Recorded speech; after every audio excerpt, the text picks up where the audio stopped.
work of the Imam rahimahullah ta'ala Ibn Sayyid Nas. Now he wants to begin to look in the continuation of the different people who surrounded the Prophet sallallahu alaihi wa alihi wa sallam. And we've looked at the wives of the Prophet sallallahu alaihi wa sallam. And likewise also we've looked at the children of the Rasul sallallahu alaihi wa sallam. Once again, maintaining the theme of blood of those who related to the Prophet sallallahu alaihi wa sallam by blood, he now wants to look at the paternal uncles and aunts of the Rasul sallallahu alayhi wa alihi wa sallam, meaning the sons and daughters of Abdul-Muttalib, the Shaykh al-Batha, and the great Imam of the Batha, of the inner sanctuary of Mecca al-Mukarramah. Remember the sons that Abdul-Muttalib was granted was as a result of his dua and his promise to Allah subhanahu wa ta'ala, which he fulfilled, that he would slaughter one of his sons if Allah subhanahu wa ta'ala was to grant him a great number of sons. Sallallahu alayhi, the grandfather of the Prophet sallallahu alayhi wa sallam, Abdul Muttalib. Okay, so this is the paternal uncles and aunts. Allah subhanahu wa ta'ala thereby granted him 10 sons.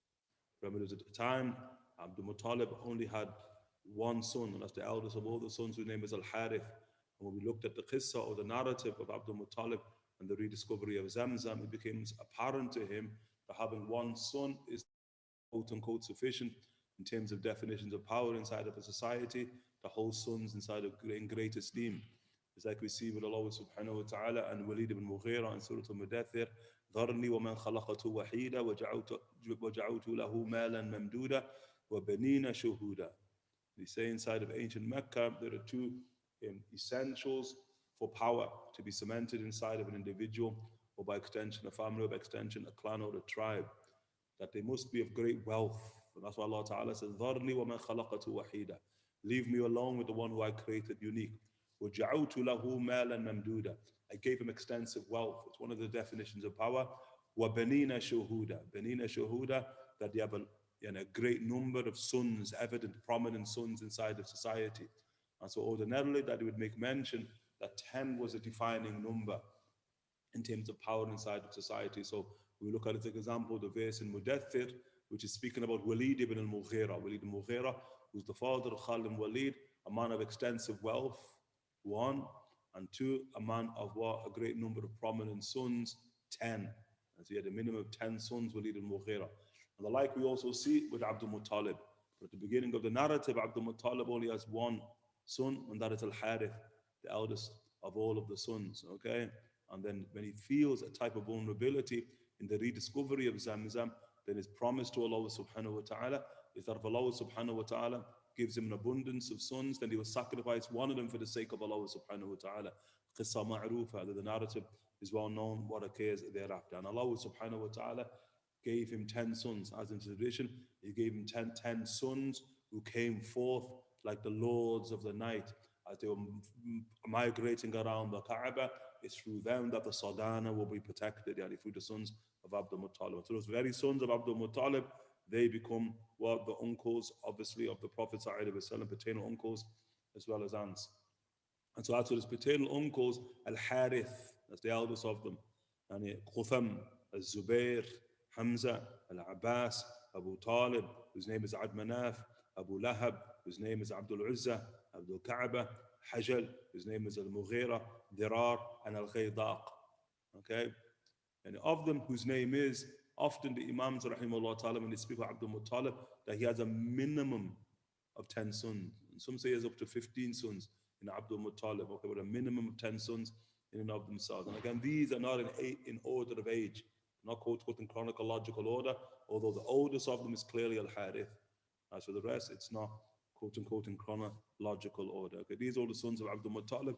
Of them, there are those who, in a sense, connect to the narrative of the Prophet ﷺ. Okay, the likes of Al-Harith will obviously connect to the narrative of the Rasul ﷺ in the greater sense. Likewise, also Az-Zubair. Az-Zubair, Ibn Abdul-Muttalib, connects to the narrative of the Prophet ﷺ. Likewise, in a more peculiar sense, it's often even said that when Abdul Muttalib died, that although we often hear that custody of the Prophet ﷺ was placed inside the hands of Abu Talib, some say there was shared custody between Abu Talib and Az-Zubair, and both of them being full brothers of the father of the Prophet ﷺ. You have the same father in Abdul Muttalib, And you have the same mother in Fatima bin Amr, yani al-Makhzumiyah, radiallahu ta'ala anhum. Okay? This is Zubair. And Zubair, again, he's of those who takes the Prophet ﷺ on the mercantile union. Again, often in the books of Sirah, we're clear that Abu Talib takes the Prophet ﷺ on the sojourn north, the mercantile union north for trade, to the Levant. And that's going to be the occasion of that the Prophet, before reaching Busra, then the Rasul ﷺ is going to be sent back out of fear for him by the monk of Bahira. But likewise, I was in the 13th year of the life of the Rasul ﷺ. But in the year prior, in the 12th year of the life of the Rasul ﷺ, his uncle Zubair takes the Prophet ﷺ on the mercantile union south to the Yemen. As the Rasul ﷺ go to the Yemen, and we look of the most prominent in his age. He was considered of the most prominent of the sons of the Prophet of Ibn Abdul-Muttalib, the uncles of the Rasul ﷺ. In the battle, though, Ibn Zayd doesn't introduce the first time the Rasul ﷺ stood upon the battlefield, which was what? Fijar, between the ages of 14 and 18. The war of Fijar, it raged between the forces of Quraysh and their allies and the forces of Hawazin and their allies. And so it was the blood tribe of the Prophet ﷺ against the milk tribe of the Prophet ﷺ.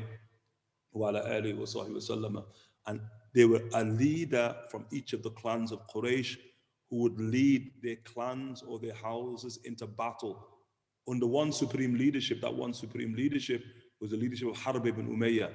So Harb ibn Umayyah, who is the father of Abu Sufyan. Abu Sufyan, his name is Sakhar. His father is Harb. Harb ibn Umayyah was the supreme general in the wars of Fijar.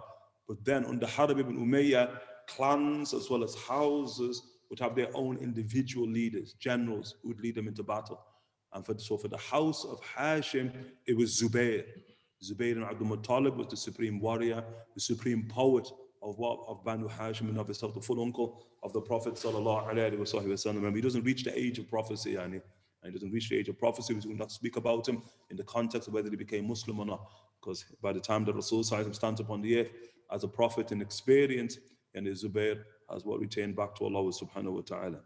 Hamza and Abbas, obviously they're going to be very, very important uncles of the Rasul sallallahu alaihi wasallam, as we'll see, bil ittifaq, and by consensus, obviously they become Muslim, they're Sahaba, they die upon faith, radiallahu ta'ala anhuma. Abu Talib, then again we've discussed Abu Talib in a way that is sufficient, inshallah ta'ala, whose name is Abd Manaf. Abd Manaf is a name that he was given, Abd Manaf, although he becomes more famous, known by his name Abu Talib, which is his kunya, and the name that begins with Abu or he goes out of kunya, Talib being the eldest son of whom? Of Abd Manaf ibn Abdul-Muttalib. And then also another of the uncles that we're obviously well aware of, and he mentioned, quotable by kunya, what a kunya to have inside of the book of Allah subhanahu wa ta'ala, who's Abu Lahab. His name is Abdul Uzza, Abdul Uzza ibn Abdul-Muttalib, okay? And then likewise also Abdul Ka'bar and Hajjal and Mughira and Dirar and Ghaydaq. Okay, these all of the uncles of the Prophet ﷺ are the sons of Abdul Muttalib. In terms of the paternal aunts of the Prophet ﷺ, the Medina Sayyidina Sophiya, Atika, Arwa, Umayma, Barra, and Hakim al-Bayda. Okay, these are the paternal aunts of the Rasul ﷺ. No doubt, the most famous, as we discussed, is Sayyidina Sophiya, radiallahu anha wardaha, by ittifaq, by consensus, she entered into the fold of Islam, great Sahabiya. And we looked at Sayyidina Sophiya radiallahu anha wardaha in the hadith inside of the chapter of the humor of the Prophet sallallahu alayhi wa sallam. Hal al-ajuz tadkhul al-jannah, will an old person enter into paradise? That's Sayyidina Sophiya radiallahu anha wardaha, who asks the Rasul sallallahu alayhi wa sallam. As for the rest of the answer the Rasul sallallahu alayhi wa sallam, no doubt, as answer the Rasul sallallahu alayhi wa sallam, they play a very, very important role in the tarbiyah of the Prophet sallallahu alaihi wasallam. And you're going to see many times that the Rasul sallallahu alaihi wasallam has recourse to them, and they become the great sort of viziers, advisors of the Rasul sallallahu alaihi wasallam. We saw it upon the occasion when the Rasul sallallahu alaihi wasallam is being impressed upon by Abu Talib to go onto the festival, the great annual festival of Quraysh, whether it's going to be a festival of Tughyan and Kufr. And so the Rasul sallallahu alaihi wasallam refuses, until Abu Talib, he gets sort of angry because it was an issue of the clan had to be represented, and the Rasul wanted the Rasul to be alongside him. But the Rasul refuses until it's the aunts of the Prophet ﷺ, the sisters of Abu Talib, who impress upon the Prophet ﷺ, and the Rasul eventually, quote unquote, for the sake of his aunts, now goes with Abu Talib. Although the Rasul now, when he reaches the festival, will return back quickly, sallallahu alayhi wa sallam, and the Rasul chest pounding, sallallahu alayhi wa sallam, and his aunts inquired as to why he's come back so quickly. The Prophet said, when I reached there was this tall, illumined figure who was there, who just sending me back. And so the Rasul said, the angelic realm had descended in order to ensure that the Rasul does not, this is in Jahiliyyah, before Nubuwwah, that the Prophet doesn't enter into the festival of Kufr amongst Quraysh. But then likewise, we also see the great role they're going to play even once revelation descends. When revelation descends, and Allah subhanahu wa ta'ala, when He commands the Prophet sallallahu alaihi wasallam, وَانْظُرْ عَشِيرَتَكَ الْأَقْرَبِينَ, yani warn your ashira, who's your tribe, and your aqrabin, your near relatives. And so the Rasul, as we know, the Rasul now is going to go to Safa, and he's going to call his ashira, that's Quraysh, calls Banu Fihr, calls every one of them, and if they don't attend personally, the chiefs of what Banu Fihr mean in Quraysh, then they would send a representative. But prior to that, the Rasul al-Aqrabina, the Rasul in his house, the house of Khadija, that the Prophet will gather Banu Hashim. Okay, that's the Aqrabin of the Rasul 40 men on that day. But prior to that, when Allah subhanahu wa ta'ala now commands the Rasul, wandur, and He warned them, Ashirat al-Aqrabina, the Rasul, instead of warning them, the Rasul now becomes even more reclusive. Becomes more reclusive. And so the Prophet ﷺ's aunts, they thereby inquire as to why. And the Rasul explains to them that Allah subhanahu wa ta'ala has commanded him to go forth and warn, call the Ashira and the Aqrabin. And so they tell the Rasul ﷺ, that which your Lord has commanded you to do, then do. So look at the aunts. Yeah. Those are the Muttalib. What you've been commanded to do, go forth and do it. Go forth and do it. But then as great ministers of the Prophet ﷺ, he said, but be careful of our brother, Abdul Uzza, Abu Lahab, because that day is going to be an enemy. He's going to be an obstacle for you. So they warned the Prophet ﷺ about Abu Lahab. It's their own brother. But the Rasul ﷺ has been commanded to call everybody, including Abu Lahab, sallallahu alayhi wa alihi wa sallam. And so thereby he calls all of Banu Hashim, who were 40 men upon that day, 40 men, including Abu Lahab. And then as it unfolds, Tabbat yada Abi Lahabin wa tab. So these are the aunts of the Rasul sallallahu alayhi wa alihi wa sallam, the 6 aunts, the daughters of Abdul Muttalib. And again, they become a parallel for the great women of the unseen. Because when the mother of the Rasul is given birth to the Rasul, I saw women, kabanat Abdul-Muttalib, that they resemble the daughters of Abdul-Muttalib. The mother of the Rasul, Amr ibn Wahab, radiallahu ta'ala anha wardaha, said, that being the great 6 year, the daughters of the Rasul, of the aunts of the Rasul, Sophiya, by ittifaq, by consensus, she becomes Muslim. Difference of opinion with Atiq and Arwa.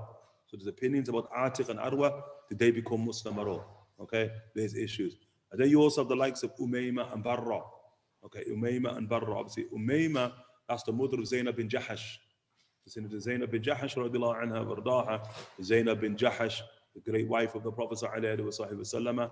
Sayyidina Abdullah ibn Jahash, the great martyr of Uhud, her brother.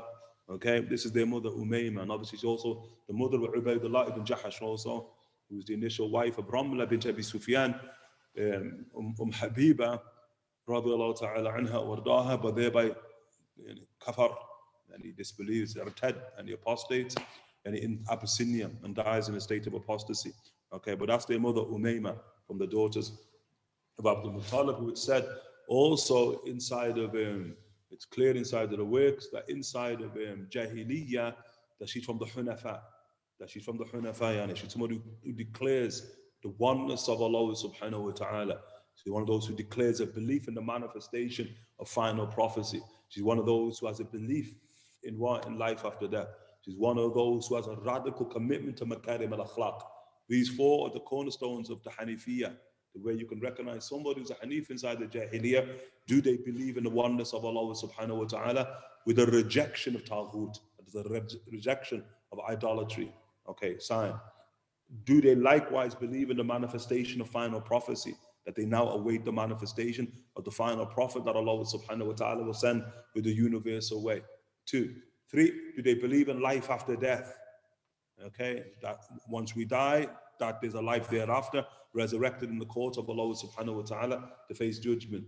4. Likewise, makarim, that you have a commitment to the virtues of character. Remember, Quraysh in general have a commitment to virtues of character, illa, with the exception of. But those exceptions are very, very important, by virtue of which we can know those who consider to be the hunafa. Like as an example, the burying of what? Of the young girls, newborn female infants inside the sands of Arabia, whether dead or alive, called the wa'ad. Allah Ta'ala calls her the maw'uda. وَإِذَا الْمَوْءُودَةُ سُئِلَتْ بِأَيِّ ذَنْبٍ قُتِلَتْ. When the maw'uda is asked, the one who's buried in the sand, what crime did you commit such that you're buried in such a way? And so if they're those of them who embrace that, that's obviously not a good sign. The greatest, usually considered the greatest of the Hunafa, prior to the Rasul sallallahu is Zayd bin Amr bin Nawfal, the father of Sa'id ibn Zayd. And so when you look at the biographies of Zayd bin Amr bin Nawfal, mashallah, who's this towering individual, the Prophet sallallahu he said, Yub'ath ummah. He's raised an entire nation by himself, Yawm al-Qiyamah. Entire nation by himself. And Imam al-Bukhari, rahimahullah ta'ala, bawwabahu. Al-Bukhari, rahimahullah, has an entire section of his Sahih al-Bukhari just upon Zayd bin Amr bin Nawfal. One of the things Zayd bin Amr bin Nawfal used to do inside of Jahiliyyah as the Hanif, that if he heard that a woman had given birth to a child, and the child was female, he understood what was coming next, especially if it was a house of faqr, if it was a house of poverty, or it's a house of what, where this is the first child. There are going to be two reasons. Poverty, as Allah subhanahu wa ta'ala, khashyat al-imlaq. Allah Ta'ala says, do not kill your children. Khashyat al-imlaq. That imlaq there is like abject poverty. Why is Allah Ta'ala saying that? Because in Jahiliyyah, it's one of the reasons they would kill their children, their daughters in particular. If it was a household of imlaq, which is faqr shadid, abject poverty. So if it was that type of house, Ibn Amr ibn Nawfal would get quickly to the house if he heard a child was born. Remember the muraqabah, and that's the beauty of nature. The natural way is that baby don't just pop up, But the issue of pregnancy, now there's alama that the woman is carrying 9.5 months. So Zayd ibn Amr yataraqab, he's vigilant now on the household until then they give birth to that child. Then when they give birth to that child, knock, knock, who's there? Zayd bin Amr. Give me the girl. Don't kill the girl, give me the girl. If you're going to keep her, it's all good. But if you want to kill her, give it to me. I'll take her. So Zayd bin Amr ibn Nawfal, you take all of these young newborn girls, and it's what you're hearing about now in Mecca. You're hearing an orphanage from a perspective, these girls who are now being raised aside from their families by the great Zayd bin Amr bin Nawfal until they reach puberty now, until from girls to women. When they became women, then Zayd bin Amr bin Nawfal will go right back to the house. Perhaps your circumstances have changed. Here's your daughter. I've looked after your daughter, mashallah ta'ala, for a minimum of 10 years. Here, maybe your circumstances have changed now, and you can embrace your daughter. If they could, he'd give the daughter back. If they couldn't, the daughter would remain with him.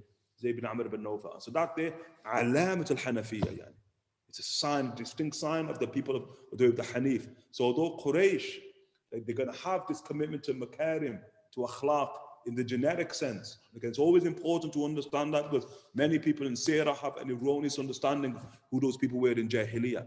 Remember, they were people who valued character. And the division, as we said in the Musnad, inside of the Muwatta, إِنَّمَا بُعِثْتُ لِأُتَمِّمَ مَكَارِمَ الْأَخْلَاقِ, I was only sent to complete the virtues of character. If he completes the virtues of character, there must be the incomplete version. So where's the incomplete version? And the Imam said it's manifest in the continuum of the prophets themselves, the prophets. That with all the character that the prophets brought, it's incomplete. As the Rasul sallallahu alayhi wa sallam in Bukhari, he demonstrates with the house, the qasr, there. And nas yatufuna hawla, and the people are all now khalas wandering around the house, inspecting the house. Then they notice a libna. There's one adobe brick that is missing. And they say, if it was not for that, the missing a brick, this would be perfect. And the Rasul sallallahu alayhi wa sallam said, Ana tilka libna, I'm that brick. He said, that adobe brick, he said, and he completes the edifice of prophecy. But the completion, first and foremost, in what? In akhlaq, in makarim al-akhlaq. So they have the incomplete manifestation, but it's the prophets themselves. Now, what's interesting is the Imams now parallel it with the Arabs. So did the Arabs, in particular Quraysh. Just like the prophets had the incomplete manifestation of character, then likewise also Quraysh had the incomplete manifestation of character. But some were more complete in their incompletion than others, the likes of the Hunafa, okay? Likes of the Hunafa, okay? And so one of the ways, again, we can recognize who they are.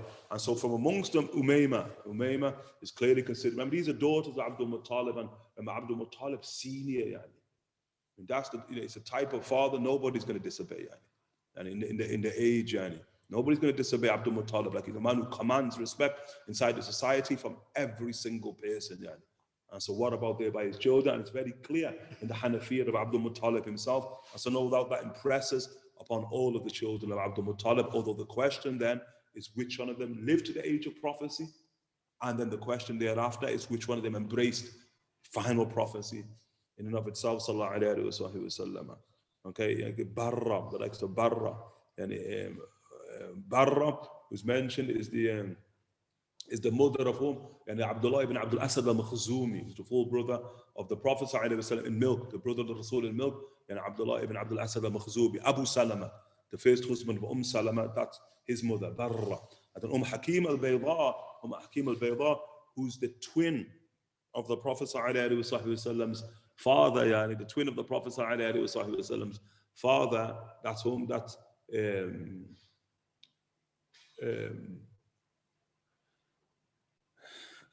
Hakim al-Bayda, sometimes they call her the twin. She's the twin of the father of the Rasul, Abdullah. Okay, Abdullah ibn Abdul-Muttalib. And then she's also the grandmother of Uthman ibn Affan. Grandmother of Uthman ibn Affan, likewise. So, Hakada, the family of the Rasul, in terms of his aunts. But clearly the greatest of them is Saint Sophiya, radiallahu ta'ala anha wa radaha. As the Imam, rahimahullah ta'ala, he says, well, amongst them only Hamza and Abbas and Sophiya became Muslim. Okay? And Hamza, and what's generally believed is that Hamza, the first of them, the uncles and the aunts of the Rasul ﷺ to become Muslim. He's very close to the Prophet ﷺ, saying that Hamza, he's close in terms of age. They say he's only 2 or 3 years in age, different from the Prophet, and the difference between him and the Rasul ﷺ. And he's been very involved in the life of the Rasul ﷺ, up until the marriage of the Rasul ﷺ, where it's primarily said that he was the main person from the house of Hashim who arranges the marriage of the Prophet ﷺ to Sayyidina Khadija radiallahu ta'ala anha wa radaha. When we look at the witnesses of the Prophet ﷺ, it's very clear that Sayyidina Hamza is the brother of the Rasul in terms of milk. And that Sayyidina Thuwayba al-Aslamiyya, she breastfed the Prophet ﷺ, she breastfed Sayyidina Hamza, she breastfed Abdullah ibn Abdul-Asad al-Makhzumi, Abu Salama. It said she breastfed also Abu Sufyan ibn al-Harith, the cousin of the Rasul, the son of the eldest son, al-Harith, sallallahu alayhi wa sallam. And so these are all brothers of the Rasul sallallahu in milk. But we're saying that Hamza, it's also said that that we mentioned that there was a woman from Banu Sa'ad, and on the opinion that they have that the Rasul sallallahu had up to 10 witnesses, with another woman other than Halima breastfeeding the Rasul sallallahu alaihi wasallam. An opinion is that other woman was the primary witness of Hamza, radiallahu ta'ala anhu wardahu. And so thereby, what you're trying to see is how connected Sayyidina Hamza is to the Prophet sallallahu alaihi wasallam. Also, you look at Sayyidina Hamza and his mother, the mother of Sayyidina Hamza, who's Hala bint Wuhayb. Again, an opinion that Hala bint Wuhayb is the sister of Amina. Some say her name Amina bint Wuhayb. Okay, so bint Wuhayb is a sister. So that's an opinion. And the other opinion is that Wuhayb, which is Tasghir Wahab, that their brothers, either the father of Sayyidina Amina, the mother of the Prophet ﷺ, is the brother of the mother of Hamza. Haven't got the point? So they're cousins. So there are two opinions, i.e. is the mother of the Rasul ﷺ and the mother of Hamza, are they sisters or are they cousins? Okay? The strongest opinion that they're cousins. But, and I think it's a big but as well, you add in there, that the father of Sayyidina Amina, it said he died early. So she's raised by Wuhayb. You get the point? It's that the mother of the Rasul is raised by the father of Sayyidina Hamza's mother. Everyone got it? And all I'm trying to show you that between the Prophet and Sayyidina Hamza is a really profound connection from many, many different angles. MashaAllah ta'ala. Like Sayyidina Hamza, MashaAllah ta'ala, and he beloved to the Rasul but close to the Rasul sallallahu. When saying to Aisha radiallahu anha wardaha, when she asked the Prophet sallallahu is what was Uhud the worst day in your life? What was the most gravest thing about Uhud? Maut Hamza. It was the death of Hamza upon that day. That was the gravest thing for the Prophet sallallahu on that day. Subhanallah. When the Rasul sallallahu returns back to Medina to Munawwara, and Medina, which has lost around 70 odd companions, Medina is that it's crying, and Medina is crying due to the death of a great number of companions. And look at the Rasul as he enters the Medina to Munawwara, the Prophet he says, Medina cries for its lost ones and its loved ones, but who cries for Hamza? Look at the Rasul, look at his words, who cries for Hamza? The Prophet said. And so the Rasul enters into his house. And so Sahaba hearing that from the Rasul, they go into Medina and they start finding women and they pay them money outside the house of the Rasul, cry. They paid women to cry outside the house of the Rasul just to console the Prophet from the death of Sayyidina Hamza. And that was difficult for the Rasul but the Prophet when he saw what they did to Sayyidina Hamza, look, it's the Prophet of mercy. I will disfigure 70 of them for what they did to Sayyidina Hamza. The Prophet says, Allah Ta'ala says, punish them with the like of what they punished you with. Treat them in the way they treated you. Allah Ta'ala says, but to forgive them is better. Look at it. You mean, you're right in what you said, but just to forgive is better here. How can Allah just let it go? For Sayyidina Hamza. There's a riwayah that the Rasul sallallahu alayhi wa sallam, in the riwayah that the Rasul sallallahu alayhi wa sallam prayed janazah over the martyrs of Uhud, with the takbirah over the martyrs of Uhud. There's a riwayah that Prophet sallallahu alayhi wa sallam made 70 takbirah over Hamza. 70 over Sayyidina Hamza. There's a riwayah there. And again, you want to see like Hamza with the Rasul sallallahu alayhi wa sallam, mashallah ta'ala. Remember, that's the Ana Asadullah. He says, Sayyidina Hamza used to fight right in the presence of the Rasul in battle, right in front of the Rasul. The Rasul could see with two swords, like at the tradition. It was Tadrak of Hakam there. Hamza would be like two swords in front of the Rasul. Sayyidina Hamza, Ana Asadullah. I am the lion of Allah. And the riwayah there that he was called, the Prophet is the lion of Allah Ta'ala and the lion of the Rasul. Asad Rasulihi. In the tradition, Fis Sama wal Ard. In the heavens and upon earth, Sayyidina Hamza ibn Abdul-Muttalib, rahimahullah ta'ala. Other than the Rasul sallallahu alayhi wa sallam, in terms of the non-prophet, the greatest warrior ever to grace the earth. I mean, that is the greatest warrior to ever grace the earth, Sayyidina Hamza. He's the lion of Allah subhanahu wa ta'ala. Lion by name, lion by craft. His name Hamza obviously means lion inside of the Arabic language, Sayyidina Hamza, rahimahullah ta'ala. I mean, he's an early convert. He converts 3 days, same day, Sayyidina Umar ibn Khattab, rahimahullah ta'ala. We got him, depending on what perspective that you look upon him, mashallah ta'ala. And that was saying Hamza, who was like the Rasul sallallahu alayhi wa sallam, but in that, the Rasul loved animals and cut a lonely figure. Likewise, Hamza loved animals and cut a lonely figure. Say that the Rasul sallallahu alayhi wa sallam, he loved like that, what's called like the an'am, baha'im. Say Hamza loves sibaha. The Prophet loves sallallahu alayhi wa sallam, the more meek animals. You get the point, the non-life threatening animals. And then the Rasul said also, he cuts that figure. You find amongst the animals that are non-life threatening. Saying Hamza, life threatening, Jani. Saying Hamza, he likes the jungles, Jani. He likes the predatory beast. It's required that he wrestles with lions in Jahiliyyah. Wrestles a lion. Saying Hamza radiallahu anhu, and he made just to tell a story, Jani. You get the point. He made just to tell a story. It's like, the old narrative or parable, like where the son is speaking to his father in the rites of passage, and he says, Dad, every story you've ever told, you told me that the lion is the king of the jungle. You always tell me the lion is the king of the jungle. Okay? But every time you tell me a story, it's man who defeats lion. how can the lion be the king of the jungle if man is the one who goes into the jungle and tames the lion? And so the father says, son, the story will always remain the same until the lion learns how to write. Until the lion can write his own story, it's always going to be the same, isn't it? Because man's just telling the story from his perspective, Yadi. He hasn't told the story of the numerous amount of times that the lion has won in that battle, Yadi. Sure. Like with Utayba ibn Abi Lahab. Who wrote the story there, Yadi? When the lion completely devoured Utayba ibn Abi Lahab, we ask Allah Ta'ala for safety and security. It's Hamza, but Hamza certainly wrote the story, Yani. And the story true, radiallahu anhu. And it's on that type of day when Sayyidina Hamza is returning back from the jungles of Arabia with his bow after being hunted. That's when Sayyidina Hamza now is confronted by in a riwayah that it's a servant of Abdullah ibn Jud'an.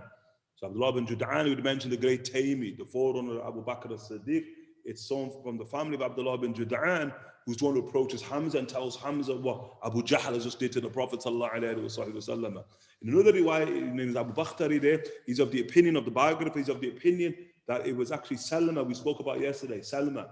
And Salma who delivers all of the children of the Prophet, such as Khadija, who delivers all of the children of Sayyidina Fatima Zahra. That's Salma there, the freed slave of the Prophet sallallahu alaihi wasallam. There was Salma who met Hamza and tells Hamza what's just happened there at what the Haram, at the Kaaba al Sab, and then the rest is history. We're saying Hamza, mashallah ta'ala, bil hamiyya, yani his vengeance and his protective nature of the Prophet sallallahu alaihi wasallam, he was not going to allow that to pass. And just as we find inside of what Sirah about Abu Talib and the protective nature that he has, his protectiveness over the Rasul sallallahu alaihi wasallam, the Quraysh could not have harmed me. And in the way they harm me now, whilst Abu Talib was alive. There you also find a similar riwayah, although not on the tongue of the Rasul, but it was said that what Quraysh found it difficult to harm the Prophet ﷺ so long as Hamza was there, out of fear that Hamza would exact vengeance on behalf of the Prophet sallallahu alaihi wa alihi wa sahbihi wa sallam. MashaAllah, Sayyidina Hamza, MashaAllah ta'ala, no doubt about who he is. That's Sayyid al-Shuhada in the riwayah. He's the master of all martyrs. Sayyidina Hamza radiallahu ta'ala anhu wa shuf. And again, Sayyidina Hamza, like, what is it that we know about Sayyidina Hamza? Although Sayyidina Hamza, they mentioned Sayyidina Hamza was a very warm-hearted man, very warm-hearted, extremely generous in nature, Hamza. They mention that about in the biography of Sayyidina Hamza. But what does he actually know about Sayyidina Hamza, rahimahullah ta'ala? And what do we know about Sayyidina Hamza in terms of his salah? What do we know about Hamza in terms of his prayer? What do we know about Hamza in terms of, what we commonly are going to associate with what renders a Muslim or even higher in terms of belief? And what we know about Sayyidina Hamza is his prowess in war, his love and protection of the Prophet ﷺ, and that's what makes Sayyidina Hamza great. And often, and it should be stated, often we speak about Sayyidina Hanzala, the great companion of the Prophet ﷺ, who's called Ghasil al-Malaika, the Ghasil. Remember, when he goes to war in a state of junub, and then he's martyred in a state of junub, and then the Rasul ﷺ made a ritual impurity, and then thereby the Prophet sees him, as his soul's been ascended, that the angels are giving him ghusl. He's called Ghasil al-Malaika, the one who was given ghusl by the Malaika upon his martyrdom. But Hamza kadalik, it's mentioned Hamza. He said Hamza died in a state of junub, in janaba, Sayyidina Hamza. And then the angels gave Sayyidina Hamza ghusl. How can it's mentioned in the biography of Sayyidina Hamza, rahimahullah ta'ala. It's Hamza ibn Abdul-Muttalib, biography well known, inshallah ta'ala, of those great imams, no doubt. And we need to, quote unquote, we need to become familiar with. Remember, the ages of victory in the deen of Allah subhanahu wa ta'ala, every age needs a Hamza. In the absence of a Hamza in any given age is the absence of designation of victory for the ummah of the Rasul sallallahu alayhi wa sallam. A very, very important in Hamza ibn Abdul-Muttalib, rahimahullah ta'ala. Lion, just like his brother, Lion al-Abbas. Likewise, his name means a lion. Sayyidina Abbas, rahimahullah ta'ala. Once again, of the most beloved people to the Prophet Sayyidina Abbas, rahimahullah ta'ala. Again, just like Sayyidina Hamza, they're all very similar of age. Although in terms of the connections, Hamza far more connected to the Rasul sallallahu alaihi wasallam, obviously blood, milk, mother, etc., etc. But Sayyidina Abbas, mashallah ta'ala, very beloved to the Rasul sallallahu alaihi wasallam. And although, like Hamza, that he only has 2 years under Rasul, he's only roughly like 2 years, quote unquote, elder than the Prophet sallallahu alaihi wasallam. He was seen, obviously, from the generation of the Prophet's father. So the Rasul sallallahu alaihi wasallam allowed him to deal with him like a father would. Everyone got the point? Yeah, he could speak to the Prophet like a father would speak to the Rasul Sayyidina Abbas. Although they're of the same age, very, very similar in terms of age, Sayyidina Abbas and the Prophet the same with Sayyidina Hamza, rahimahullah ta'ala. And Abbas Mubarak, and his mother, whose name is the mother of Abbas, her name is Nutayla. And it said that she is the first one, Kasal Kaaba. She's the first one to clothe the Kaaba, to dress the Kaaba in like silk and decorated cloth. And that was because Sayyidina Abbas, when he was young, he got lost, yani. He was lost. And then thereby she made an oath, the mother of Nutayla, the mother of Sayyidina Abbas, that if he's found alive, then she will taksul Kaaba, that she will clothe the entire Kaaba, the kiswah of the Kaaba. And then Khalas came to pass, Sayyidina Abbas was found, and thereby she clothed the Kaaba in and of itself. Very close to the Rasul sallallahu before prophecy, and close to the Rasul sallallahu during prophecy. Likewise, we see even the Rasul sallallahu in major incidents, all throughout Mecca, you'll find Sayyidina Abbas alongside the Prophet sallallahu alaihi wa ala alihi wa sahbihi wa sallam. You find Sayyidina Abbas and with the Rasul sallallahu alaihi wa at the death of Abu Talib. That's an important point. We're saying Abbas now, here's Abu Talib, yantuq bi-shahada. He says the shahada. I heard him say it. The Prophet I never heard him. But Sayyidina Abbas, he said the shahada, he said the word you wanted. Like Abbas says that the Rasul sallallahu is with the Rasul sallallahu there. You find Sayyidina Abbas once again being addressed by the Prophet sallallahu as a reason why he now goes to Taif, why he goes to the clans of the Arabs themselves. Because the Prophet is saying to Abbas, Shuf Kalam, like, where's the protection that Abu Talib afforded me and that you are not now affording me? Remember, Abbas wasn't seen that way in terms of society. Like Abbas, a very, very wealthy man. Abbas, a very, very generous, extremely generous, Sayyidina Abbas. My Prophet said there's nobody more generous than Abbas. Abbas generous in terms of giving, Abbas generous in terms of loans. Obviously from Jahiliyyah, they used to loans even with interest. And it's noticeable that upon Hajjatul Wada', the Prophet, when the abolishment of interest, the Rasul, and usually the Rasul singles out Abbas, the usury of Abbas, that's wiped. Anybody who owes Abbas money and there's interest on top of it, the interest all wiped. The Prophet Hajjatul Wada'. But again, it returns back to the generosity of Abbas. Look at the actual chapter of perfume, like a bai'u misk, as the Rasul says, the higher metaphor is like the musk seller, the perfume seller. As the Rasul said, tradition said, Sahih Bukhari, a Muslim, and the supreme musk seller, perfume seller of Mecca was Sayyidina Abbas, rahimahullah ta'ala. He had the sadana, he had the rufaid and the siqaya.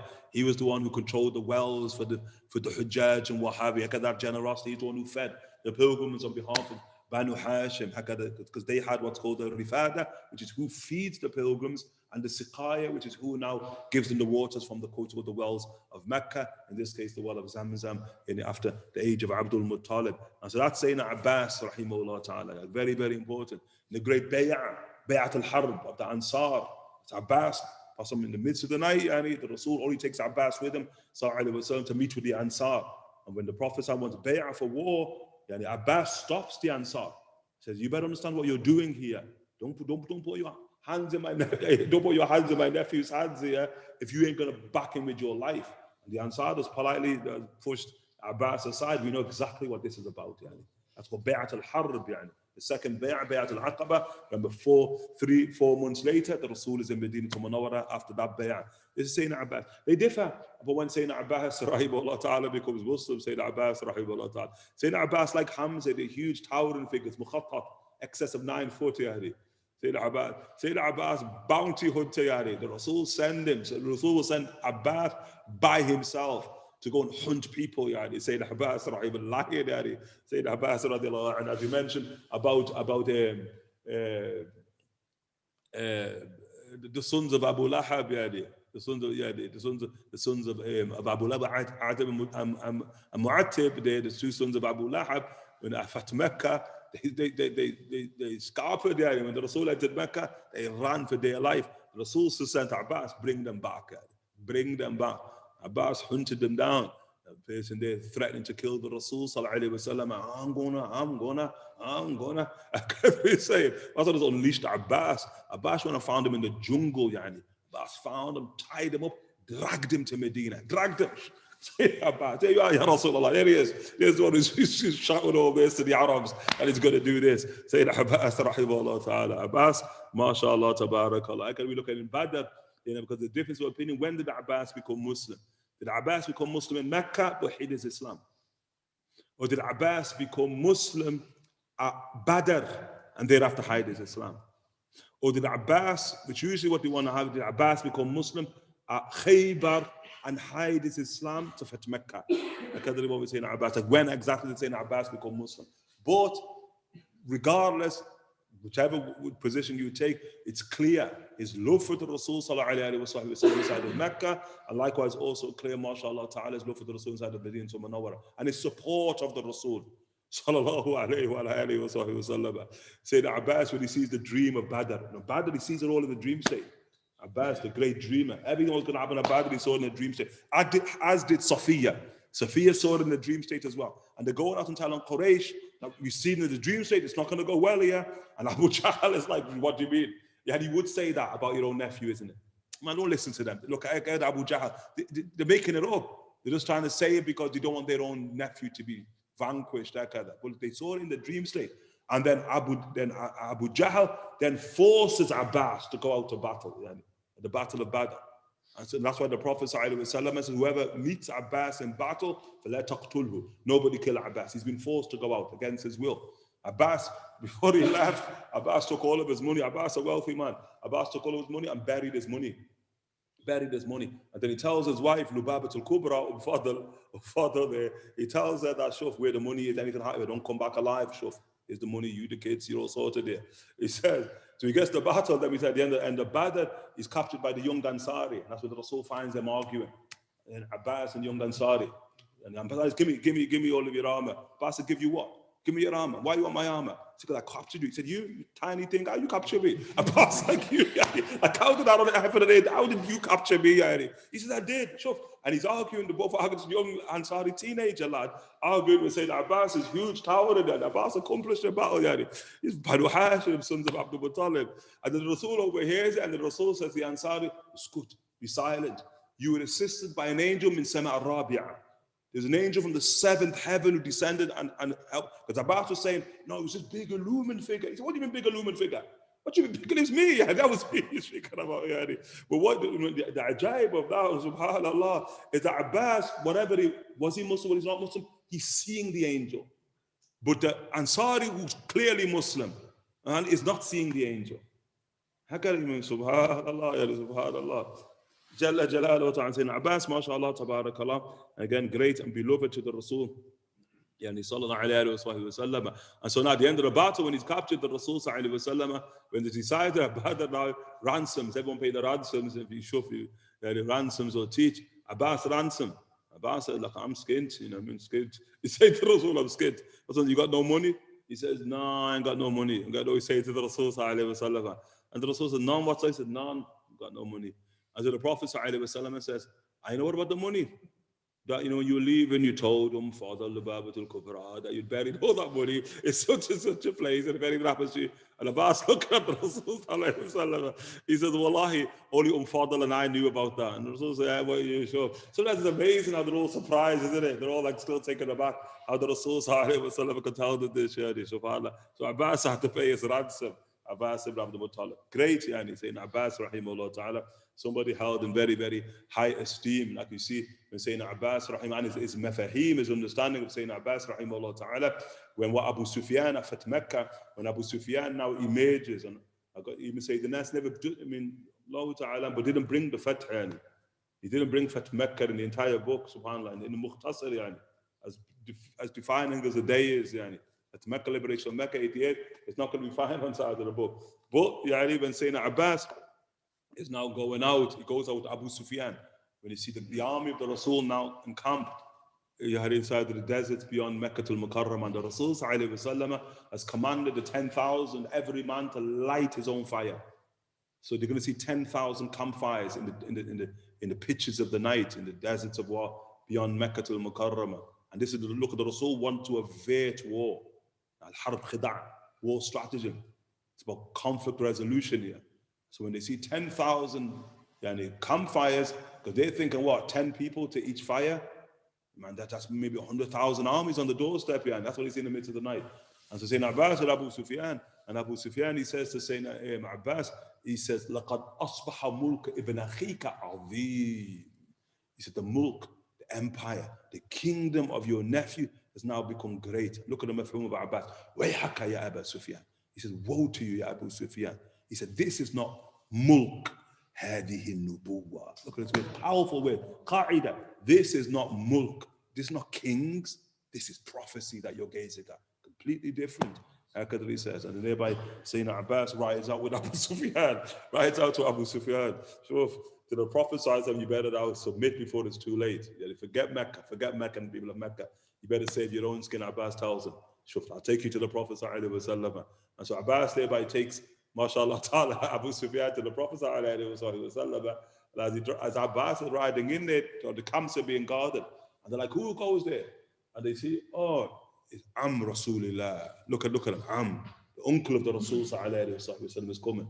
And what Abbas did, he's hid Abu Sufyan on the beast and covered him, so no one can see Abu Sufyan. He just hid him on the beast. He's under all this bag, all these blankets. Abu Sufyan on the beast, and Abbas is riding. Sure. And then as they're going through all the cortical checkpoints, man hada, who's that? Rasulillah. It's Abbas. Let him go. And Abbas riding through. But Umar ibn Khattab appears, man hada. He said, Rasulillah. Almost like, man, that's a big lump on the back there. He don't look like he's alone. So Umar starts coming close. When he starts coming close, Abbas, and then there's a race to the Rasul, Abbas on beast, and Umar ibn Khattab on foot, the race into the Prophet. Then he gets there, Umar strips it off. There's Abu Sufyan right in front of the Rasul. What's the severed his neck right there? Abu Sufyan was the severed his neck. Abbas, mashallah, is part of the means by virtue of which Allah subhanahu wa ta'ala fulfilled, Allahumma la tansa. Oh Allah, don't forget this for Abu Sufyan. We protect the Sayyidina Fatima Zahra upon that blessed day. Radiyallahu ta'ala anhu wa ardah. This Sayyidina Abbas, mashallah ta'azim, towering, mashallah Abbas, subhanallah, towering, and he present upon the death of the Prophet sallallahu alayhi wa sallam, present, mashallah ta'ala. Look at Abbas's note. Sayyidina Abbas, rahimahullah ta'ala, he says upon the Rasul sallallahu alayhi wa sallam, the point of death, I could smell the fragrance of death that all of Banu Hashim emit at the point of death. What degree is that? Subhanallah. Sayyidina Abbas present upon the washing of the Rasul sallallahu alaihi wasallam. Wouldn't look at the Prophet sallallahu alaihi wasallam, Sayyidina Abbas, rahimahullah. Wouldn't look at him. And Sayyidina Ali ibn Abi Talib asking, like, why don't you turn towards the Rasul sallallahu alaihi wasallam? He's got to know how much the Rasul sallallahu alaihi wasallam disliked for people to look at his hair. I know that he didn't want anyone to look at his hair. So Sayyidina Abbas stood in the corner, with it, not facing the Prophet for the entire washing of the Rasul sallallahu to the Prophet was fully buried. Look at Sayyidina Abbas rahimahullah ta'ala upon his own deathbed, and he wanted to be buried in a striped Yemeni garment. He's shrouded. He's not shrouded in white, Sayyidina Abbas. He's shrouded in a striped Yemeni garment. Abbas in the because the Rasul likewise was shrouded in the same way. Look at him. He wanted to be shrouded with the same cloth that the Prophet was shrouded. He wearing white cloth, and he's saying Abbas. Look at his deep and profound love of the Rasul sallallahu alaihi wasallam. Sayyidina Umar ibn Khattab, and he used to go out, Allahumma istisqa, oh Allah. Like we in the age of the Rasul sallallahu alaihi wasallam, we used to seek rain through your messenger, through the Prophet sallallahu alaihi wasallam, and you would grant us rain. He says, and he got with Sayyidina Abbas, Ya Allah, now we seek rain through Rasulullah. For Abbas, the uncle of the Prophet ﷺ, so grant us rain. And Allah would grant them rain through Abbas ibn Abdul-Muttalib. And he was the intermediary, when, as we mentioned, Umar ibn Khattab, when he goes forth now, mashallah ta'ala, all the way to Jerusalem for the keys of Jerusalem, Abbas leads the delegation. And look at the mafahim of Sayyidina Umar ibn Khattab, as we in our topic, as of yesterday, which no doubt carries on today, of Ahl al-Bayt, the simplicity of Ahl al-Bayt, the intermediaries for the entire ummah. I say, no, Umar, like, nobody's going to say Abbas is greater than Umar ibn Khattab, but that's one of the reasons Umar ibn Khattab is great. His mafahim, his understanding of the position of Ahl al-Bayt. Radiallahu ta'ala an Sayyidina Umar, radiallahu anhu Sayyidina Abbas, rahimahullah ta'ala. Look at the family that comes forth, mashallah ta'ala.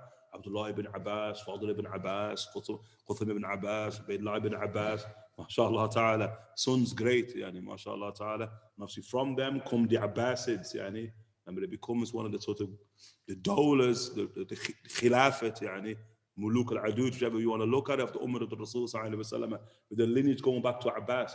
And that's why you look at the tradition of Abdul-Muttalib, the tradition of Abdul-Muttalib, when he goes to the Yemen.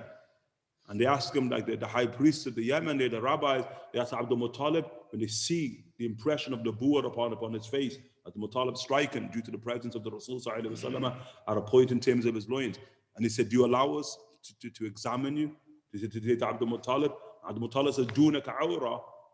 Yani meaning whatever, but don't even come close to my awra. So he said, no, we got that. And so now they look into the nose of whom Abdul-Muttalib, and they say, one nose, we see mulk, and in the other nostril, we see nubuwa. Look at what they saw. They saw mulk and nubuwa. Mulk through Abbas, that becomes the Abbasids. Nubuwa, the Prophet ﷺ. They saw it in the nose of Abdul-Muttalib, the father of Abbas and the grandfather of the Rasul ﷺ. Likewise, also saying to Sophiya, and radiyallahu ta'ala anha wa ardaha bint Abdul-Muttalib. MashaAllah ta'ala, great, yani, Sophiya, ta'ala. She was initially married to the brother of Abu Sufyan. The brother of Abu Sufyan, his name was Al-Harith ibn Harb. Al-Harith ibn Harb. That's who she's initially married to, and she had children. Thereby, she marries who? The brother of Khadija. So she marries the brother of Sayyidina Khadija, whose name is Al-Awam. Okay, and so obviously from that union comes the great Sayyidina Zubair and others from amongst the Sahaba radiallahu anhu wardahum, from the union of Sayyidina Sophiya with Awam. And Awam enemy, yani. Awam, and Awam ibn Khuwaylid, they're the brother of Khadija, enemy, yani. Enemy. They're the enemy, yani. But obviously as for Sophiya, very, very different. And that's why it's interesting, as we mentioned, that Rasul sallallahu alayhi wa sallam, when he often speak about Sayyidina Zubair, I mean, we'll speak about Zubair of the elite 10, the Prophet sallallahu alayhi wa sallam would call him Ibn Sophiya. The Rasul would call Ibn Sophiya, wouldn't call him, mashallah ta'ala, yani Ibn Awam, yani, although he's known as Zubair ibn Awam, but the Prophet would call him Ibn Sophiya, the son of Sophiya. And one of the things you want from that is the tarbiyah of Zubair was really at the hands of his mother, more so than his father.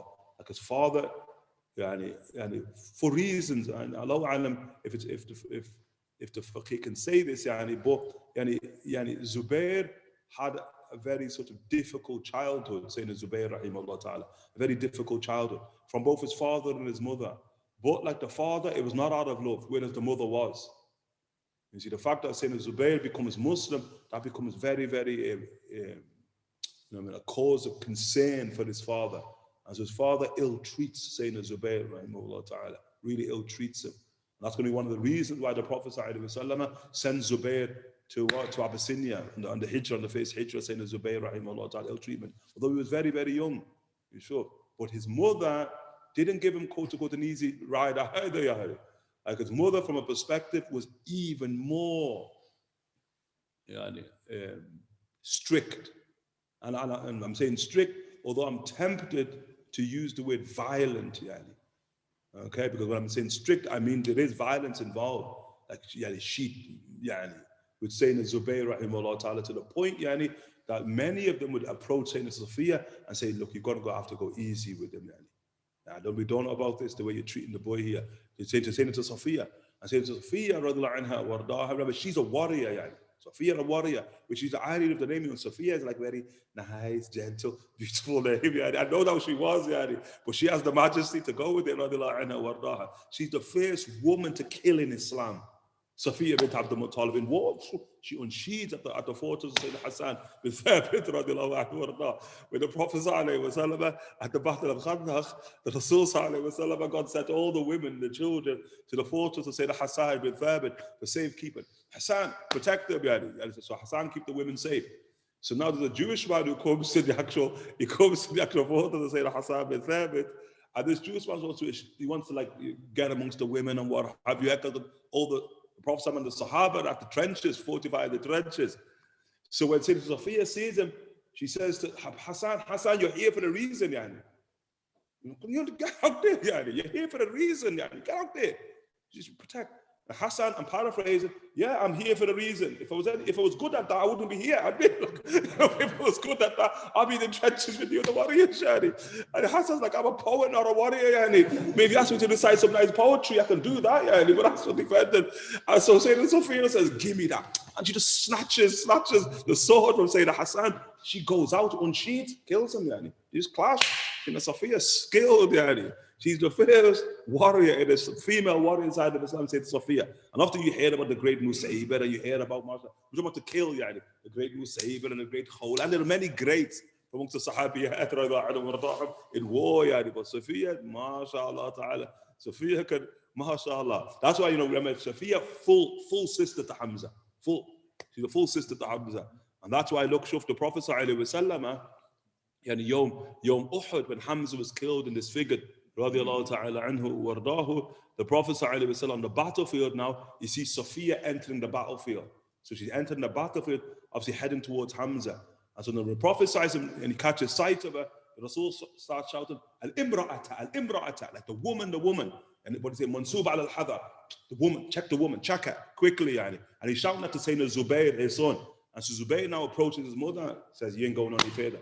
The orders of the Rasul, you ain't going any further. The Rasul doesn't want her to see Sayyidina Hamza in that state, sallallahu alayhi wa sallam. But then Sayyidina Sophiya said, tell the Rasul, sallallahu alayhi wa sallam, I can handle this. I mean, look at that, I can handle this, yani. I can handle this. And so Sayyidina Zubayr sends the message back to the Rasul. She's saying that she's good to handle it, and the Rasul says, let her pass. And look, she went and she was true to her word. She handled seeing her own brother who's really close to yani. Very close, Sayyidina Hamza, mashallah ta'ala, are very, very close, yani. But to see her own brother, yani, disfigured in that way, Sayyidina Hamza, rahimahullah ta'ala, subhanallah. I got to say the Sophiya. So I got to raise Sayyidina Zubayr, hakada, yani, a very, very difficult way, yani. But her answer to them, go easy. See, I'm raising a warrior, yani. I'm raising real man here. This warrior I'm raising. And, mashallah, Sayyidina Zubayr, of the greatest warriors ever, undefeated on the battlefield. Only two companions could fight with two swords, Sayyidina Hamza and Sayyidina Zubayr. Only two companions could fight in that way. Sayyidina Hamza and Sayyidina Zubayr, radiallahu anhu warda. And on horseback, now the battle of Khandaq, there, Sayyidina Zubayr, when he sees his cousins who say Ali, him and Sayyidina Ali, the ones who go forth against Amr ibn Wood, there in the great battle of Amr ibn Wood. And when Sayyidina Ali, he kills Amr ibn Wood, and then Amr ibn Wood had brought a man alongside him on horseback. So he jumps the trench with Amr ibn Wood, al-Ghatafan, from the Najd, from Ghatafan. He jumped the trench and he's shouting at the believers there, with the Rasul says at the believers, you're the ones who claim if you die in battle, you go to paradise. Come then. Come then. I'll send you to paradise one by one. I get what he says. One by one. The Rasul says, Man yuqatil Amr ibn Wood. Who fights Amr ibn Wood? Sahaba all silent. Man yuqatil Amr ibn Wood. Sahaba all silent. Every time Sayyidina Ali is trying to step forward, the Rasul sending Ali back. Man yuqatil Amr ibn Wood. Ali. Prophet says, come then, Ali. Sayyidina Ali comes forward. And so the Rasul says, go forth. Sayyidina Ali ibn Abi Talib can say, Ali, shh. Ali just run forth there. And when he reaches Sayyidina Ali ibn Abi Talib cave, radiallahu anhu warda, Ali ibn Abi Talib, like in his 20s, his mid to late 20s, Sayyidina Ali ibn Abi Talib, young.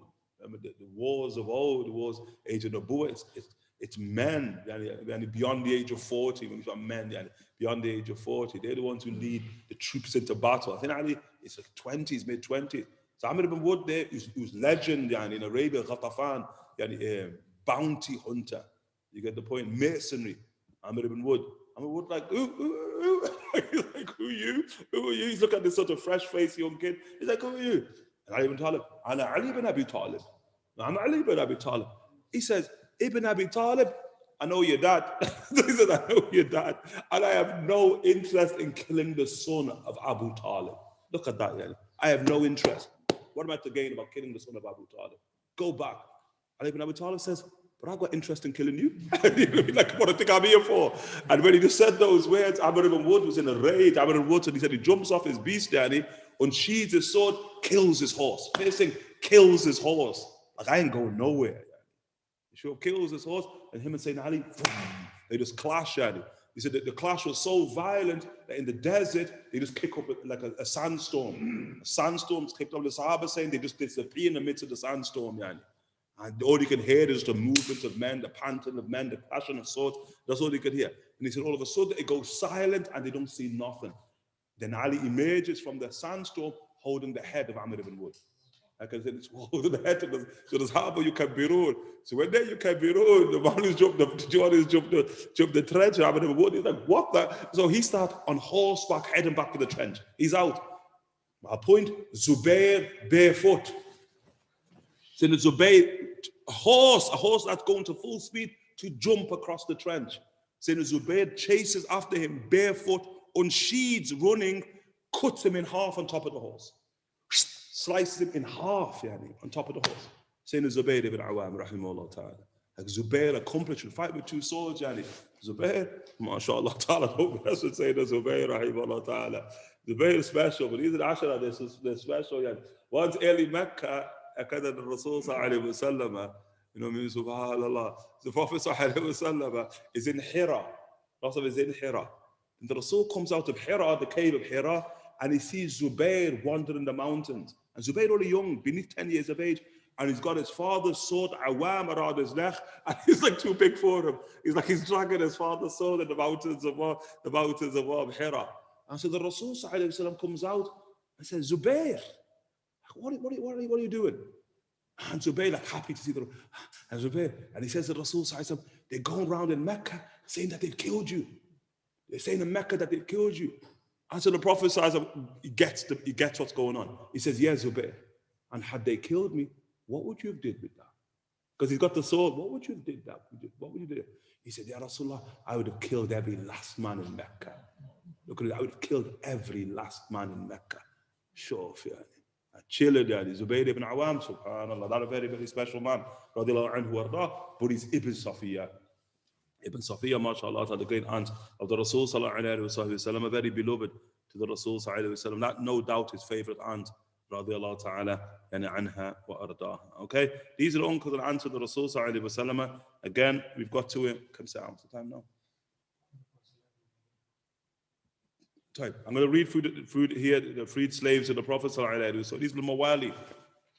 The basis of the Mawali, maybe these are people who were slaves and then thereby freed by the Rasul sallallahu alayhi wa sallam, or maybe they weren't slaves, they were just from weaker Arabian tribes and thereby they sought protection from the more powerful tribes.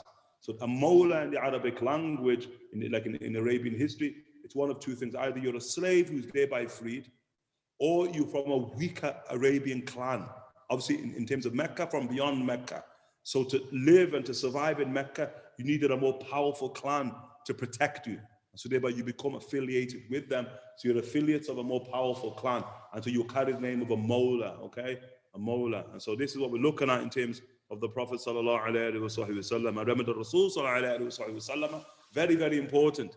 He's saying Rabī ibn Amir, rahimahullah ta'ala, who has the sort of the great qaida and principle. And there is a principle. When he goes in front of Rustum, the emperor of what? The emperor of Persia. Okay? And he enters in front of Rustum, there, you know, he has a spear. And he has a spear, my provision is beneath the shade of my spear, the Prophet ﷺ said.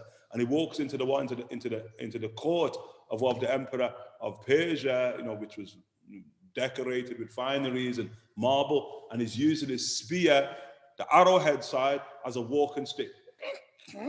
Look at this. And he's just scratching all of the marble as he's walking. As he's walking through, and you can see all of the emperors, the empire of Persia, are looking at like the people are uncouth, because it's the issue with the uncouth. Look at these lizard eaters. You see, and so he walks up to him, and then the throne of the emperor, it's like what we call a diwan, like a settee type. And so Rabī ibn Amr walks up to him. Come on, move up a bit. Big enough for two there, isn't it? Big enough for two. Come on, shift up a bit, So he sits right beside him, like this gonna be ours, This is just a negotiation for. You get the point? How you save face.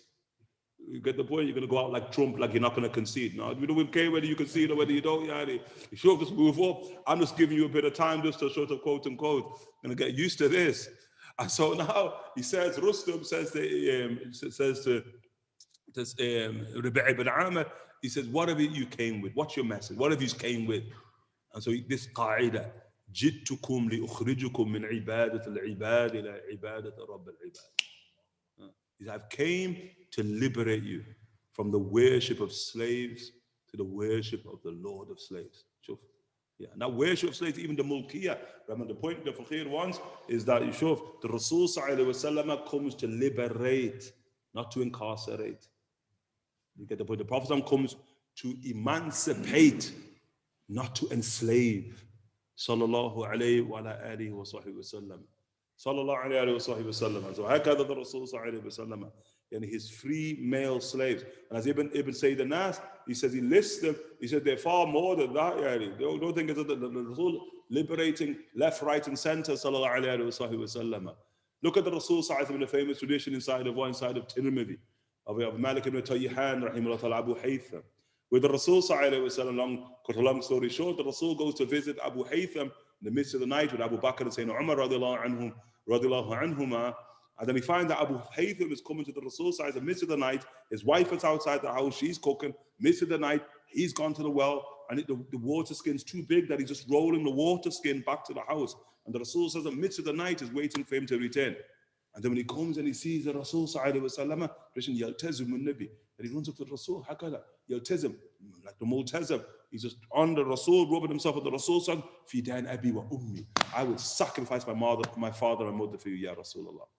And so thereby Abu Haytham, saves the Rasul sallallahu alaihi wasallam great from the plunge. And thereby he goes to slaughter for the Rasul. The Rasul makes sure it's not there to labun. Don't slaughter one who's given milk. Obviously, she has a child if she's given milk. Don't slaughter that. Because just care for animals. But to make sure you're careful what animal you're going to slaughter. He feeds the Rasul. Bottom line, the Rasul asks him, you have nobody around the house who can help you? You have no servant, no slave? And he says, no. So look at the Rasul. I'll tell you, if a captive of war comes, who's going to be enslaved or who's enslaved, come see me. If you hear that I've got captives, slaves, come and see me. So he goes to see the Rasul when he hears that the Rasul has some captives. Sure. And that's important. It's showing that the Rasul is free. And so the Rasul says to him, Ikhtar had. See that one? Take that one there. Inni ra'aytu yusalli. You've seen that one pray, that one pray, that one pray. So take him. So Ibn Tayyihan there takes the slave home. Ikhtar hada ra'aytuhu yusalli. That's what he said. Prophet said, take that one. I saw him pray. So he takes him home. And so he takes him home. His wife now, woman going to ask now, okay, what did Rasul tell you? He said, what do you mean what did Rasul tell me? He said, no, when Rasul gave you him, did Rasul say anything as well? Have you got it? If you give somebody a present, there's usually a card with it, isn't it? And the card's got a bit of writing or something like that. Like what did Rasul say when he give you this? He said, the Rasul said, Ikhtar hada, choose that one. Inni ra'aytu yusalli. I saw them pray. So look, now here's the mind of a woman now. Woman gonna go with her. She goes off on her own tangent in it. She says, do you know what he meant? No, the man will be like, what do you mean? What do you mean? Tell us, go on. Tell us now. Tell us, give us your tafsir. What did he mean? She said, the Rasul meant free him. Like, does that even make sense? We actually think of it, like we appeal now to the minds of men. Does that even make sense? Rasul told you since when to come, we'll get you some help, you save you in the house, we notice that you need a bit of help there. Come, it tells you to choose this one, but he says, choose that one, I saw them pray, I want you to free him. Does that even make sense? And I'm not asking women, because maybe women are like, yeah, of course, makes sense to me. But I'm telling you, the masculine mind, that does not make sense, does it? Mansoor? Does it make sense? Does it? Allah, the Fakir don't make sense to me. You don't make that. What do you mean? Free him. Just got him. At least give me a week or, the food. It doesn't make sense. So he goes back to the Rasul. And the wife's claiming, the wife claiming that actually what you meant was that I free him. And the Rasul said, Inna al-mustashar la mu'taman. He gives a qa'idah there. What the Rasul is saying, she right, That's what I meant. And I think, wow, isn't it? SubhanAllah. That's just a higher degree of intelligence there. Because the masculine mind didn't get that. And then bless her, because she's the one in whom advice was sought, such that safety was guaranteed. Now, look at an example of Sayyidina Abdullah ibn Umar. Abdullah ibn Umar, Abdullah ibn Umar used to have slaves. He used to get all these slaves, for what reason? To free them, to liberate them, to emancipate them. He used to come to Abdullah ibn Umar and say, Abdullah, because on the principle. Why? Because you're not emancipating them into kufr. You want to emancipate them into deen of Allah subhanahu wa ta'ala. And so now they go to Abdullah bin Umar, say, Abdullah bin Umar, يخدعونك, they're all cheating you there. They all know that if they start praying, you're going to start freeing them on the spot. They're cheating you. Don't think that these are all become a Muslim, because it's on mass, they all started praying. Abdullah bin Umar, look at his words. If they cheat me, I love to be cheated. Look at that. I love to be cheated. And they understand the principle is not to enslave. The principle is to emancipate. Remember, the Rasul sallallahu alaihi wasallam wants you enslaved to Allah wahda, alone, to Allah jalla jalaluhu wa ta'ala. And that the irony is those who quote unquote who believe in Allah ta'ala and serve Allah subhanahu wa ta'ala, they're the ones of hurriya tama. They're the ones of true freedom. We're the ones who disbelieve, even quote unquote, even if they are enslaved. Remember, as an ummah, the Muslim ummah, we have a narrative of slavery on both sides of the divide. And on the side of the divide of enslaving, it's not been a good history. But that they just quote unquote the weakness of man and the deficiency of man, and you really like man deficient. I remember religion from a perspective is about fighting and declaring war against those deficiencies that are inside of you. Those, how you've been enslaved to earth and not enslaved to Allah subhanahu wa ta'ala. But likewise, on the other side of the divide, there is a history of Muslim peoples being enslaved. You get the point? In fact, when we speak about slavery in the modern context, you're speaking about the enslavement of Muslims en masse. Often they've dropped the quote with the laqab of Muslims from it. It's just the enslavement, quote unquote, of Africans or of West Africans or whatever it may be, in antebellum America or what have you. But that's the enslavement overwhelmingly of Muslim people, especially in the beginning of, quote unquote, what they erroneously called the Atlantic slave trade. So as for the Rasul sallallahu alaihi wasallam, it's important to understand that the Rasul sallallahu alaihi wasallam comes to liberate. He comes to emancipate, not to incarcerate, not to enslave, sallallahu alayhi wa alihi wa sahbihi wa sallam. And hakada his free male slaves, sallallahu alayhi wa sallam. Who were they? Zayd ibn Harithah. And Allahu alam, you could stop there, isn't it?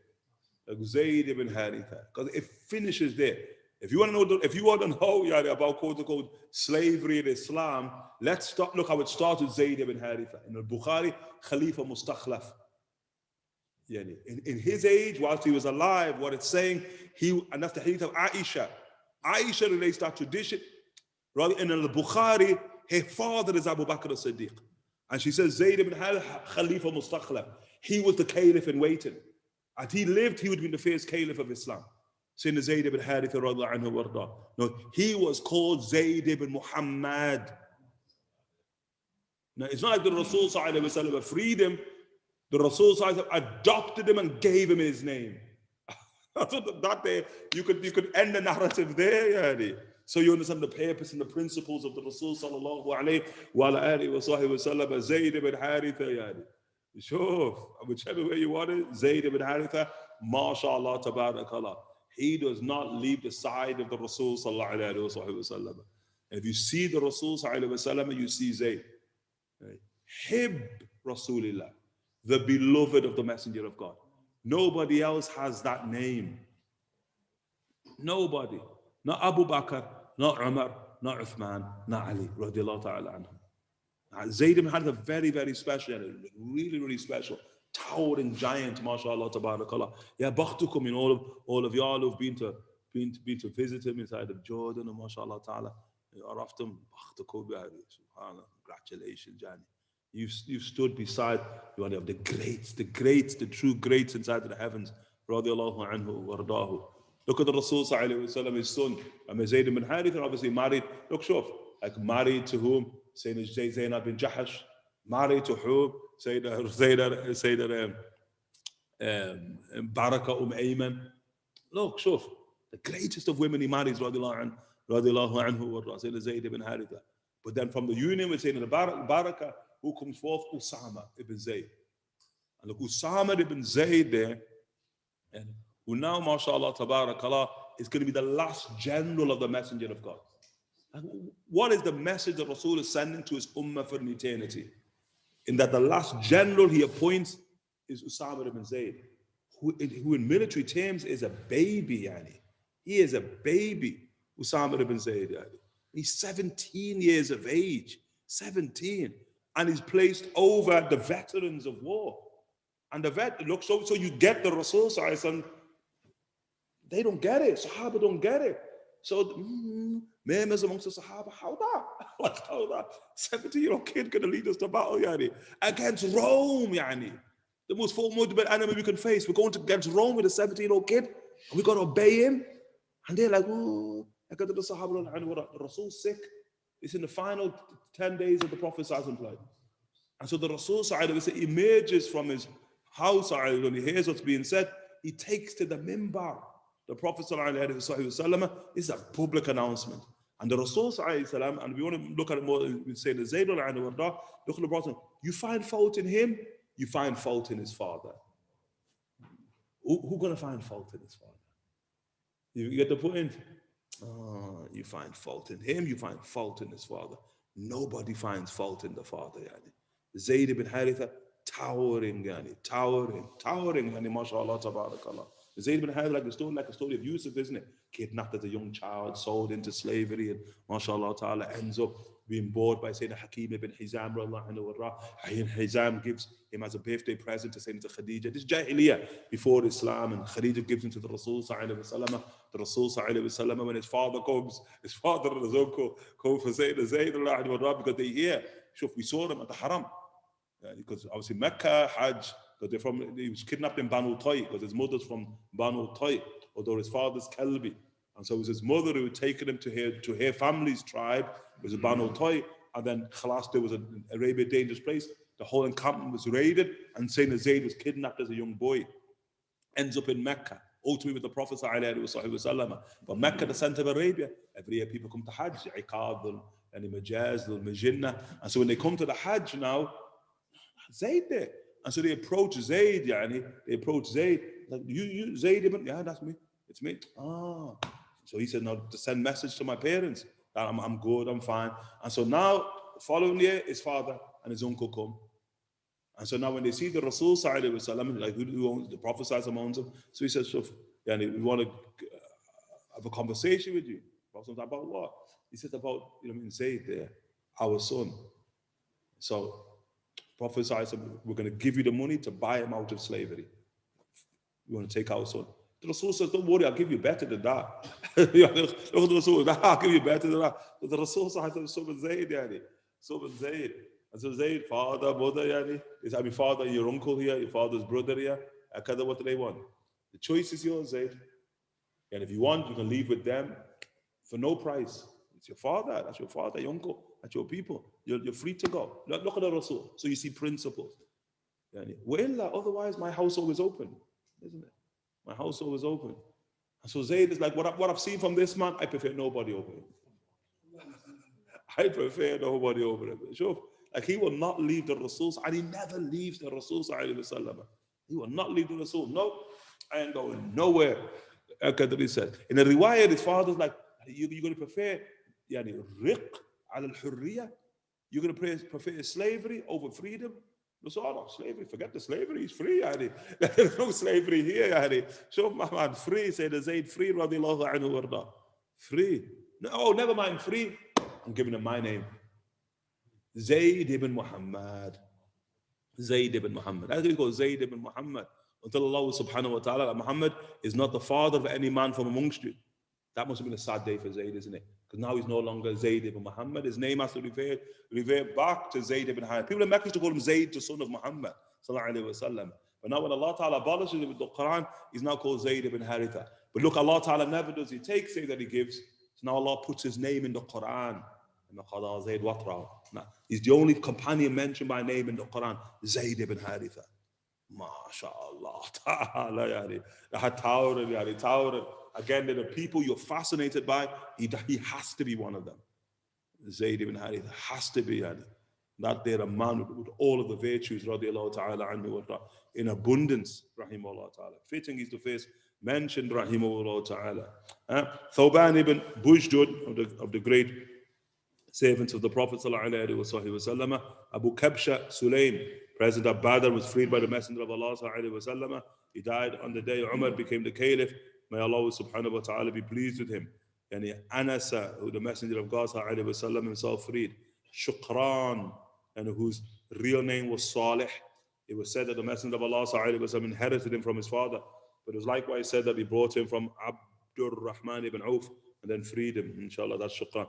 Shukran was of those who assisted in the washing of the Prophet ﷺ. Sayyidina Shukran and Sayyidina Usama ibn Zayd.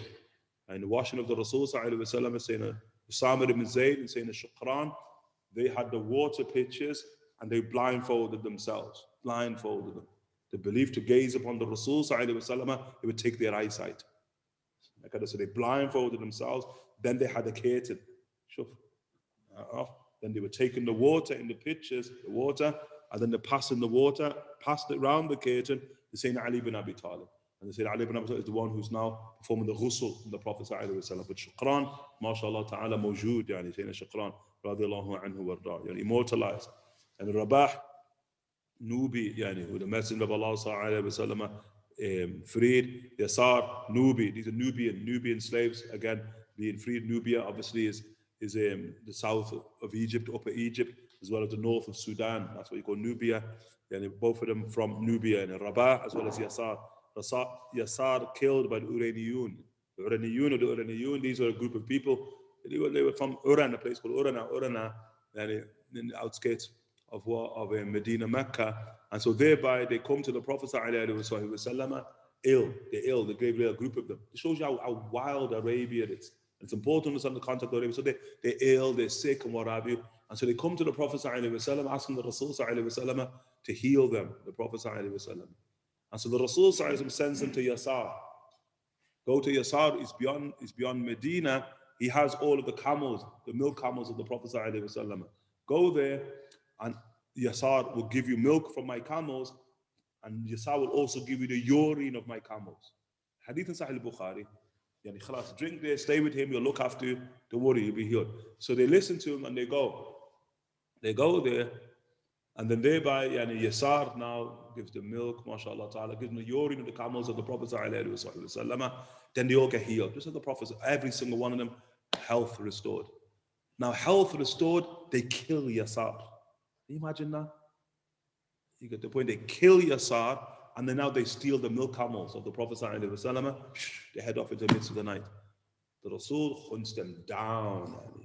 Hunts them down. Rasul just unleashes Sahaba, hunt every last one of them down.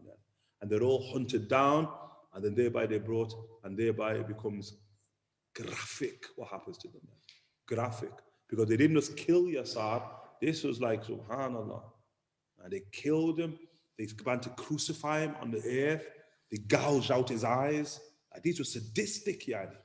Like, it wasn't just like they just killed him, which is bad enough for after what had happened. And he killed him for what yani? Like they disfigured him, they crucified him, they gouged out his eyes, and they headed off with the camels of the Rasul. Rasul hunted every last one of them down. Every last one of them. And they were brought to justice, and in a very, very graphic way, by the companions radiallahu ta'ala anhum wa ardahum. And Abu Rafi' Islam. Abu Rafi', that's the husband of who? Salma. We looked about yesterday, Salma, the great Salma. Rafi'.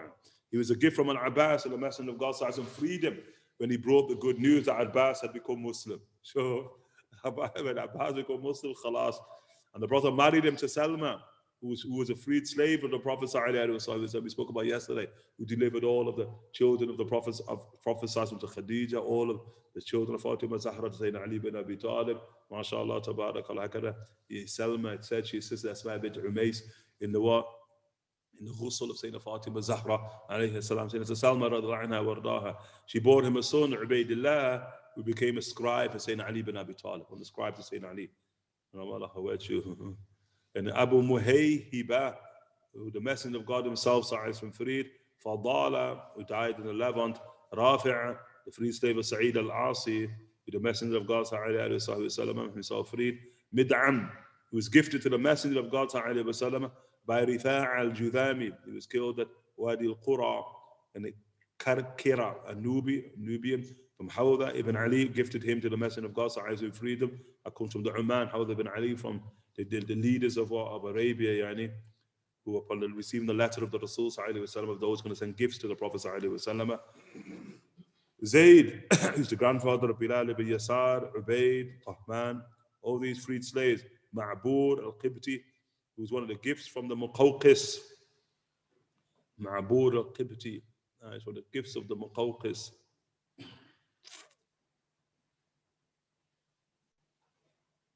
No, we'll pass over it. Sometimes, there's the riwayas of a lot of days the faqih would like to say, but as again, I can see everyone who's in front of me. I think I've seen every face before, yani. But online, I don't know who's online, is it? So I don't know what I should say, what I shouldn't say. So I'll pass over Ma'bur al-Qibti and mashallah ta'ala, Ma'bur al-Qibti. He's a gift of the Muqawqis. He says he's a relative of Mary Qibtiyah. The relative of Mary Qibtiyah. Some say he's like a cousin of Mary Qibtiyah. Some say he was even brother and sister of Mary Qibtiyah. That's Ma'bur al-Qibti. Okay? So the gifts of the Muqawqis, the same time the Muqawqis gifts Mary Qibtiyah, he gives Ma'bur as well. Also, okay? Waqid Abu Waqid. Okay, Waqid Abu Waqid. Hisham Abu Damra, who was from the spoils of war, and the Prophet freed him.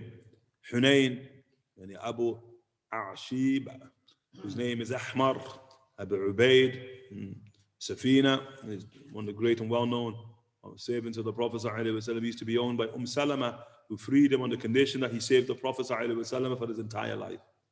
You saved the Rasul, you're free. So he replied, even if you had not placed such a condition on me, I still would have not left his side. He didn't have to say that, yeah. That was a given. Sure.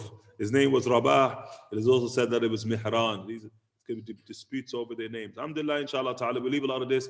Again, the work, the translated work, it has, mashallah ta'ala, everybody mentioned in the book, their biographies, a brief biographical sketch of them has been placed inside of the translation. So inshallah ta'ala, you'll be able to, inshallah, learn at least introductory learning as to who these great people are. Safina, remember, Safina is the great messenger of the Prophet ﷺ, and we spoke about Sayyidina Hamza, Sayyidina Abbas, who tamed a lion there.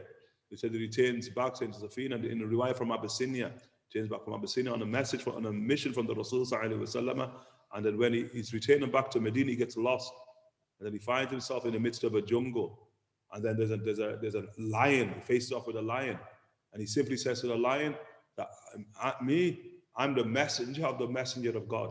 He starts speaking to the lion, I'm the messenger of God, and I'm a bit lost here. You have to show me how to get out of here, to get back to Medina. And so he said, the lion sort of like falls down and then does this with his head. Look at this. The lion starts doing that with his head, and you follow me. And so they say to Safina, following a lion, yani. Who'd walk behind a lion? The lion go that way, the lion go that way, you go that way. Quickly, you go with the opposite direction. But Safina starts following the lion, and then the lion takes them out of the jungle, and now they see their way. And then they begin to move, and he's going to say to Safina, and then the lion, he lets out a roar, and saying that Safina says he was saying bye-bye. I understand that he was actually bidding me farewell. He was saying bye-bye. Assalamu alaikum wa rahmatullahi wa barakatuh. Lion got off. Look at him. Look at that Sayyidina Safina. Said he was called Safina radiallahu anhu wardahu. He said over 20 different opinions as to what his actual name was. But his laqab was Safina, meaning a ship, because he could carry that. You get the point. The amount he could carry upon his back was far more than anybody else. And he said when he used to go to battle, Sahaba, they started getting tired, they would start passing all their stuff to him. So he'd be carrying everybody's stuff. Say to Safina, they're all getting tired. Safina, mashallah, he's the one who cries. The Prophet finds him crying, and the Prophet says, when you keep, what makes you cry? And saying Safina says, I think about the world, and look, how he's saving the Rasul for his entire life. And I think about that. But I think about the next world. And I think like, where do you go, Ya Rasulullah? And where then will I be? Like he can't bear the thought of life without the Prophet ﷺ, and especially the eternality of life. And the Rasul ﷺ says, "Anta ma'a man ahbabta." Don't worry, you're going to be with the one whom you love. Yani. Like the Prophet tells Safina, mashallah ta'ala. Abu Hind, who the Prophet ﷺ freed. Anjasha, the camel driver. Anjasha, the camel driver. Yani. Subhanallah. Again, I'm just figuring, sometimes you think, should I say the riwayah or not? But Anjasha, mashallah, is in the hadith in Sahih Bukhari. And he's a camel driver, yani. In Arabic language, you call it had, not a camel guide, but a camel driver. It's called the had. And so the hadi, al-hadi, they're the ones who drive the camels, make the camels move. They say camels, you know, look at the camel, how it was created.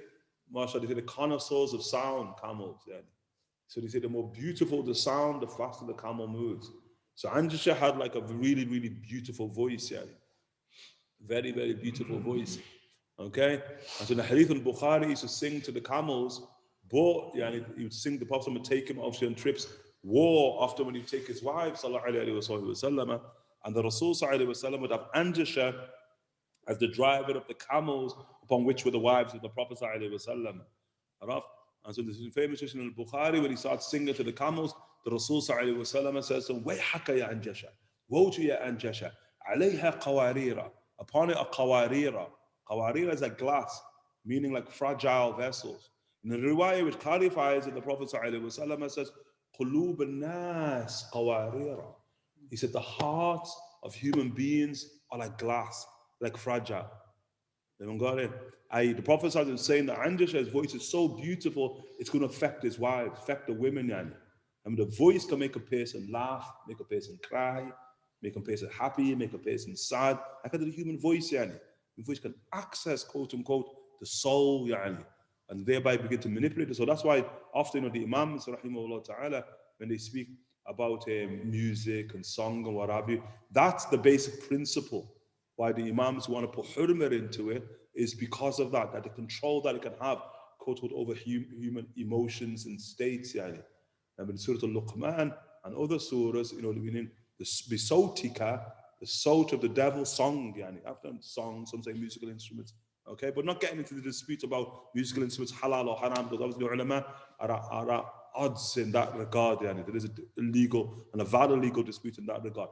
But clearly, shuf, the voice can affect, and the Rasul here, he senses Anjasha, Wayhaqa ya Anjasha, qulub an-nas qawarira.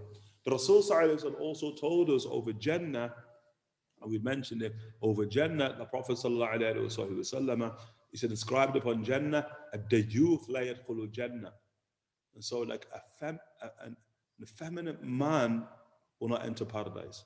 A man who is feminine in nature, that's the point. And we're not talking about sexual nudity here. That's not what we're speaking about. It's not somebody who acts a bit camp, as they would say. That type of person, and with all the traits that come with somebody who acts a bit camp, that person don't enter paradise. That's written on paradise.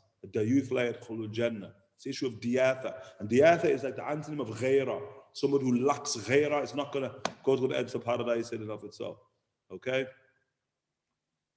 And so the Rasul sallallahu alayhi wa alihi wa sallam, he went further, that if you have somebody in your house who's a bit feminine in nature, a man who acts a bit feminine in nature, and the Rasul sallallahu alayhi wa sallam, la'an, he cursed sallallahu alayhi wa sallam, تبعيد من رحمة الله من قبل الرسول صلى الله عليه وسلم. لعن.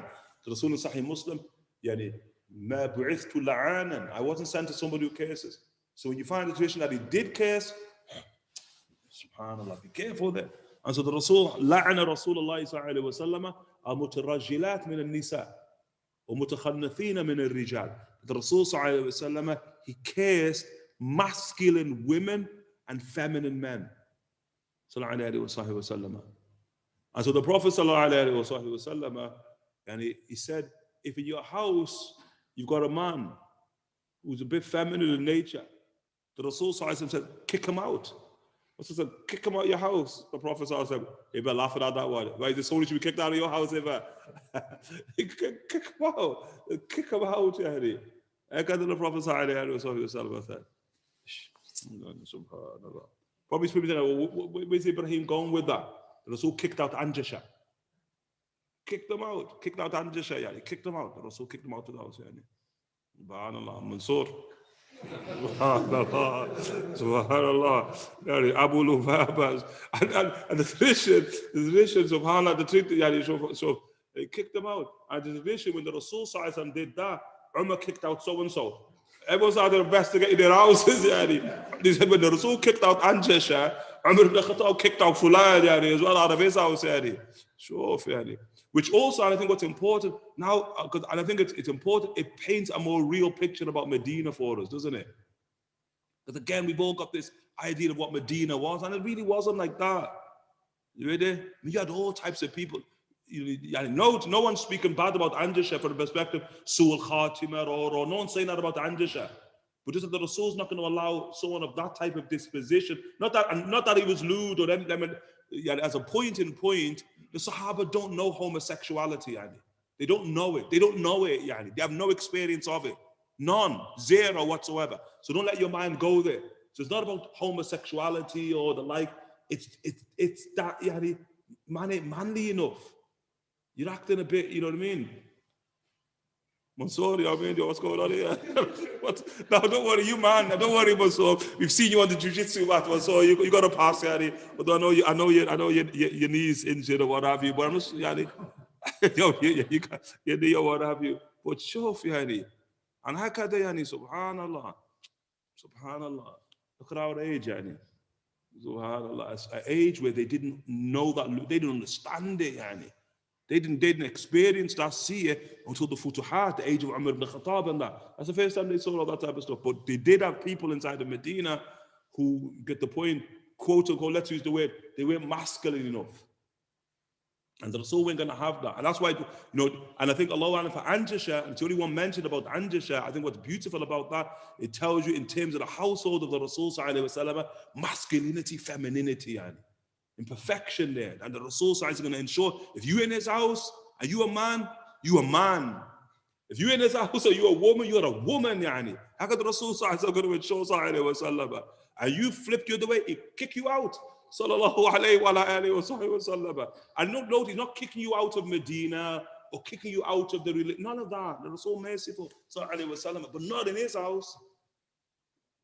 Sallallahu alayhi wa alihi wa sallam. They've enumerated even more than that. Look, even saying that, don't think it stops there. It's far more, sallallahu alayhi wa sallam, because the Rasul comes to liberate, not to incarcerate. As for the women, Salma, that's the great Salma, radiallahu ta'ala anha wa ardaha, Baraka, that's the great Baraka, mashallah, tabarakallah. And we spoke about Maria Qubtiya, the mother of Sayyidina Ibrahim, radiallahu ta'ala anha wa anhu. Rayhana, and likewise, again, well known, she was taken as a prisoner of war at Banu Qurayza, and Maymuna, the daughter of Sa'ad, and Khadra, Radwa. May God be pleased with all of that. All of them Sahabi. And make sure we don't misunderstand here. Anjasha, radiyallahu anhu. Make sure we don't misunderstand that, Radiyallahu anhu. Saying Anjasha, radiyallahu ta'ala anhu, wa ardahu. Subhanallah.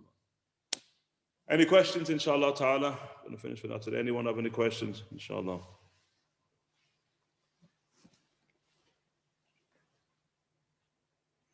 Do you have any questions?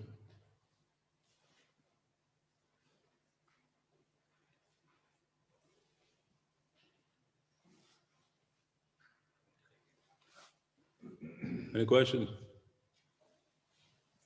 Once again, we just remind students, if we just read through it because we don't feel it relates to the class, please excuse the faqir in that regard, inshallah ta'ala. What would you advise? I'd indicate to the Messenger of God, sallallahu alayhi wa sallam, is pleased with you. Also, which obviously, always as a principle, maqamak, your position with the Messenger of God, sallallahu alayhi wa sallam, is dictated by his position with you. Okay? So the more you find the Rasul, sallallahu alayhi wa sallam, in you, in your heart, in your mind, upon your limbs, and that's the greatest indicator of where you are with the Messenger of God, sallallahu alayhi wa sallam. Okay? Very, very, very simple, inshallah ta'ala, principle, inshallah ta'ala. Which dua can you recommend attention asking for healing? The du'as of the Rasul sallallahu alayhi wa sallam, Imam Nawawi has them, inshallah ta'ala, inside of his adhkar. Ishfi anta shafi wa afi anta al-mu'afi la shifa illa shifa'u shifa'an la yughadiru saqaman wa la alama. Dua of the Rasul sallallahu alayhi wa sallam, addressing ishfi, heal, anta shafi, you're the one who heals, addressing Allah subhanahu wa ta'ala. Afi, grant well-being, anta al-mu'afi, you're the one who grants well-being. La shifa illa shifa'u, There's no healing except your healing. شفاء لا يغادر سقما ولا ألما. Healing that does not leave behind any illness, trace of illness, or any pain whatsoever. هكذا دعاء الرسول صلى الله عليه وصحبه وسلم. يعني أسد وعليكم السلام ورحمة الله وبركاته. يعني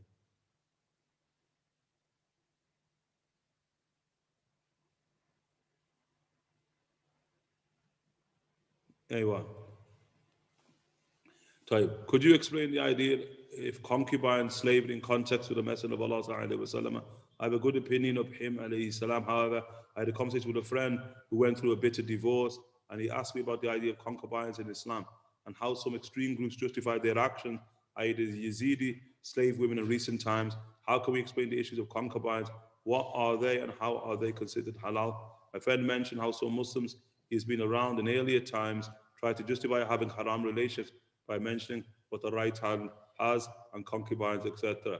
Yeah, you know, alhamdulillah, yani khalas, people always yani, are going to use, are going to misunderstand truth, yani, and thereby use it for their own false and erroneous and illegitimate ways. Yani. So, but the point is, inshallah ta'ala, Allahu alam, the faqir, you know, this type of question, Allahu alam, you know, لو كنا نسمع ونعقل ما كنا في أصحاب الجحيم أصحاب السعير. يعني the faqir would say, you know, the religion, as is clear, is of two types. The religion is of two types. The religion is what's called ma'qulat and غير ma'qulat. And ma'qulat, غير ma'qulat, the religion, the deen in its entirety is of what? Is things that we can easily comprehend. The mind accesses the reason why ultimately. But likewise, there are elements that the mind doesn't access the reason why. The deen of Allah subhanahu wa ta'ala. When the people of hellfire are asked, like, what has brought you to the hellfire? That's what they say. لو كنا نسمع ونعقل. Look, نسمع ونعقل. Had we only been people of sama' and people of aql, we wouldn't have been in the inferno. What's the people of sama'? It's not the people who hear. Doesn't mean hear. The sama' means the people of غير معقولات. People who negate the intellect, because the mind can't grasp it.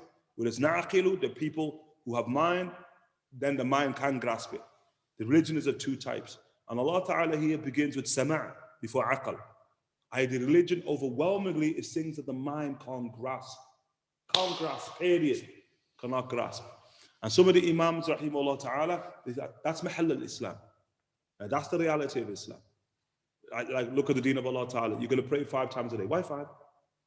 And why, if you said, no, I'm going to do 6 prayers? Why is that haram? Great, grave disobedience. Why can't you do more and more be better? Like you say, Shuf, what do you mean zakat? 1/40th? Nah, my zakat half. I mean, as zakat. Don't mean sadaqah as zakat. I'm doing half every day. Can't do that. Zakat is zakat, set. Someone says, what do you mean? Ramadan. 1 month? Let me do 6, yeah. 6, yeah. And you can't do that. What do you mean 7 times around the haram there? The haram on the Kaaba. Me, I'm doing 70. Gotta be more pious. So why? Look, if you look at the basis of the pillars of Islam, the غير معقولات, يعني. Like, we don't know why it's 5 prayers a day, but the sirr of 5. We don't know why the 1/40th in terms of zakat. We don't know why the month of why month of Ramadan. We don't know why that. So we don't know why 7 times around the Kaaba, labayk Allahumma labayk. We don't know that, yani. The religion overwhelmingly, it's غير معقولات. It's things we can't grasp. What does that mean? Yani, the mind, the aql, the human mind, it's like a bridge. It takes you to the world of submission. But ultimately, you take your mind and you say, Allahu Akbar, and you place your mind on the ground. You're trying to be sujood to Allah Ta'ala. That quote unquote, in the world of sort of rationality, or even, you know, as the Greeks in the Western mind, of humanity, the rational animal, well, we've got to somehow move beyond the rationality of man to mehu wara al-aql. Okay? Like, what am I saying this for? There are certain things that we must understand in religion. You know, without faith, or without a degree of faith, you're not going to get it. You're simply not going to get it. And maybe Allah Ta'ala alam, maybe slavery. You know, people can try to rationalize as much as they can. Maybe it's one of them, yani. It's one of the type of things that you're just not going to get, yani. Maybe it needs a degree of faith. for you just to submit to it. It's like what you're saying there. I said, you're saying, you know what I mean? Could you explain? I have a good opinion of the Prophet sallallahu alaihi wasallam. You know, and one, I'm not, I said beautiful and all that. We're not saying about whether you have one or whether you don't have a good opinion, but having a good opinion of the Prophet sallallahu alaihi wasallam don't affect the Rasul. So make sure we understand that. Like we're not doing, I'm not saying what I said here, but don't think we're doing the Prophet a favor by having a good opinion of him. That us, yeah. You just best not have a bad opinion of the Rasul sallallahu alaihi wasallam. You best not. Okay? You must understand that everything that from him sallallahu alaihi wasallam, haqq. And it's not just haqq, because truth is upon a continuum. It is al-haqq al-akbar. There's no greater truth than what manifests upon the Prophet sallallahu alaihi wasallam. But the mind can't grasp it. Aisha radiallahu anha wardaha said we learned faith before we learned the law. And had we learned it the other way around, we would have disbelieved. And often in our conversations, the information age, we have a lot of confirmation around elements of the law. And it's clear the faith is not of the degree to understand the elements of the law. Everyone understand? And so, Allahu Alam with the Fakir, this is one of those issues.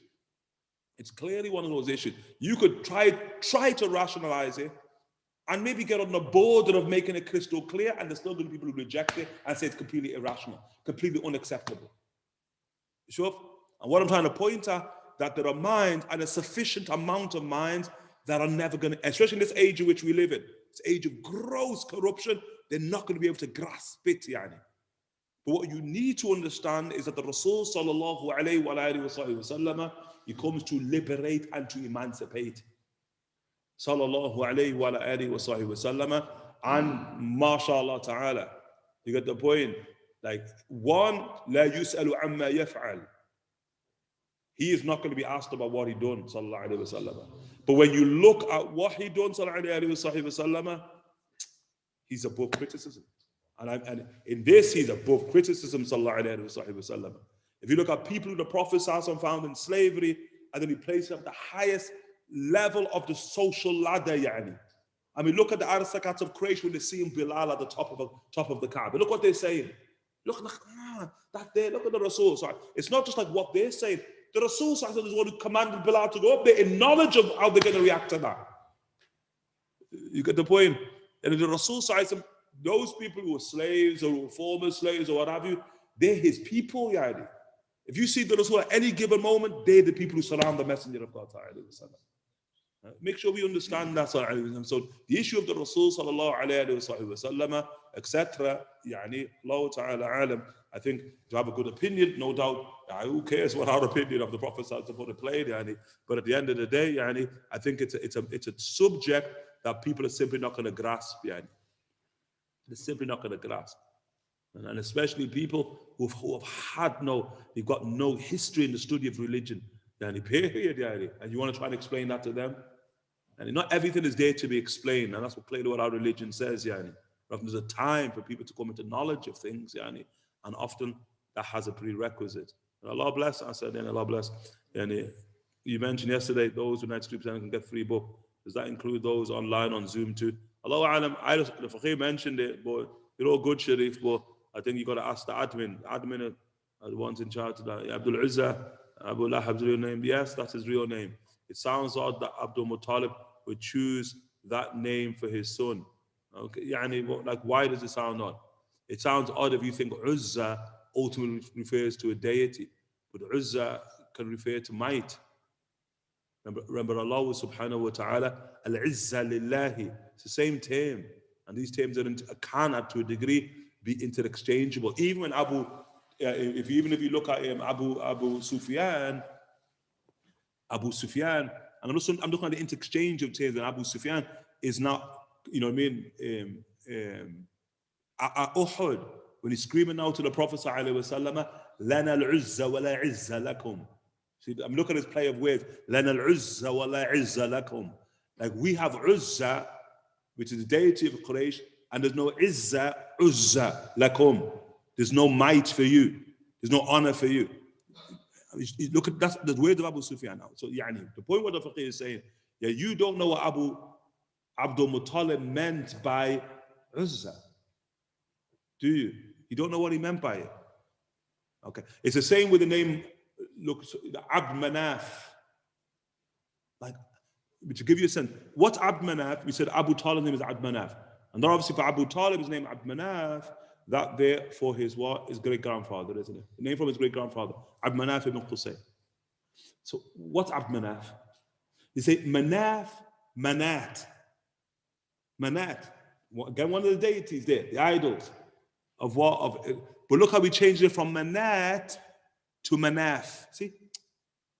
So he calls him Abd Manaf, not Abd Manat. They say Manat, look at it, Manaf is Manat. But then changed it. For what reason? And so again, just those slight things are very, very important to show you that now they're trying to ensure that, yani khalas, it's not the name of kufr that one would maybe at first sight think it is. Okay? Okay, so inshallah ta'ala. Did the Hunafa declare their faith openly where they looked down upon? Yes, they declared their faith openly. They did. Yeah, but they're not going to be threats. Why are they not going to be threats?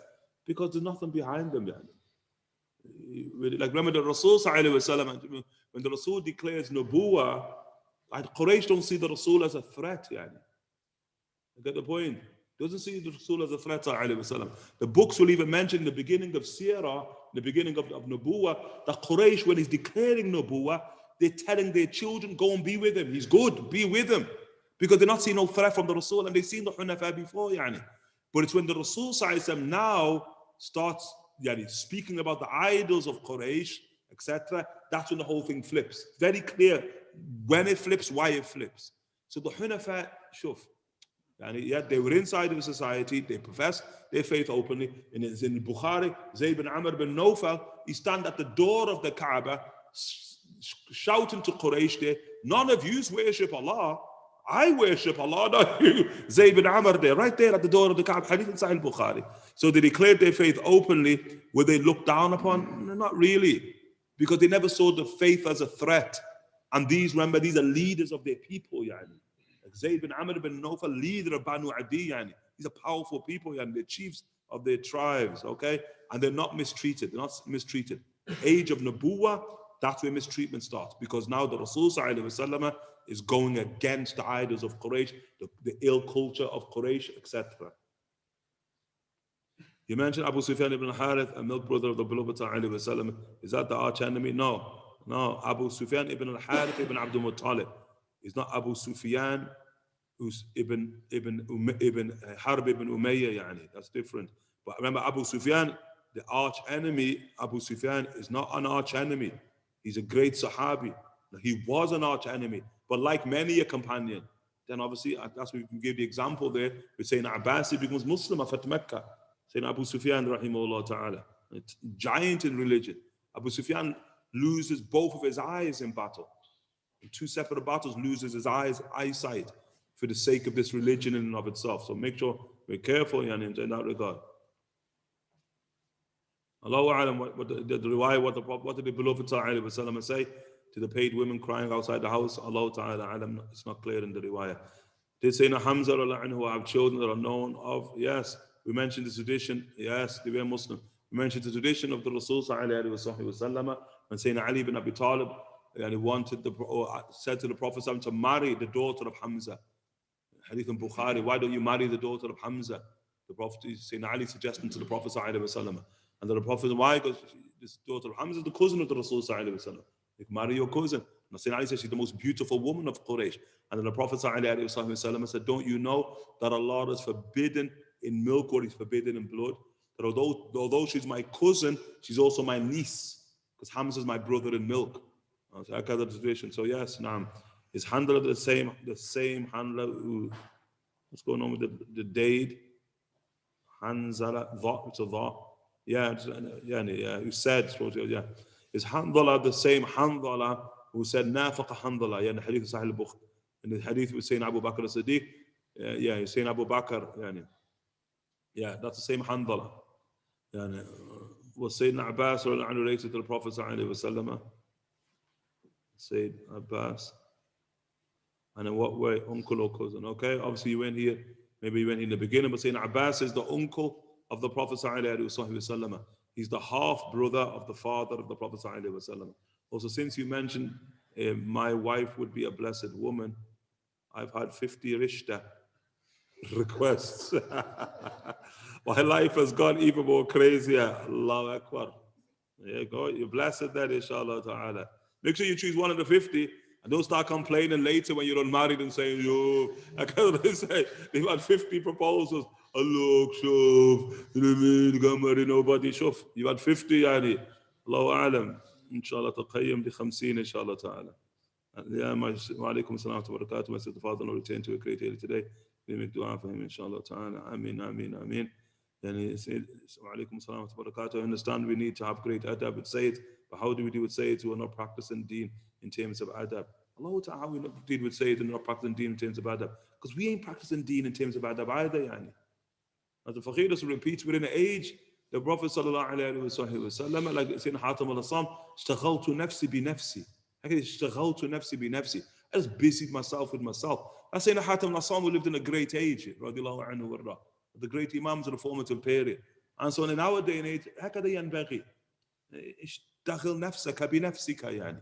Just get busy with yourself. What's your business with the people? And say it doesn't have a great adab. Yani, Allah ta'ala alam, irja' ila nafsik. Maybe somebody's not showing you what you perceive to be good adab. Because if you remember, we looked at the tradition, and when we looked at the chapter of Akhlaq, the hadith in Tirmidhi, وَخَالَقَ النَّاسِ بِخُلُقٍ حَسَنٍ. Okay? وَخَالَقَ النَّاسِ بِخُلُقٍ حَسَنٍ. Bring out the good character in others through you displaying good character to them. Human beings like minds. And so now we mind the character of others. I know it's difficult, and we all fall prey to that, and we're all guilty of that.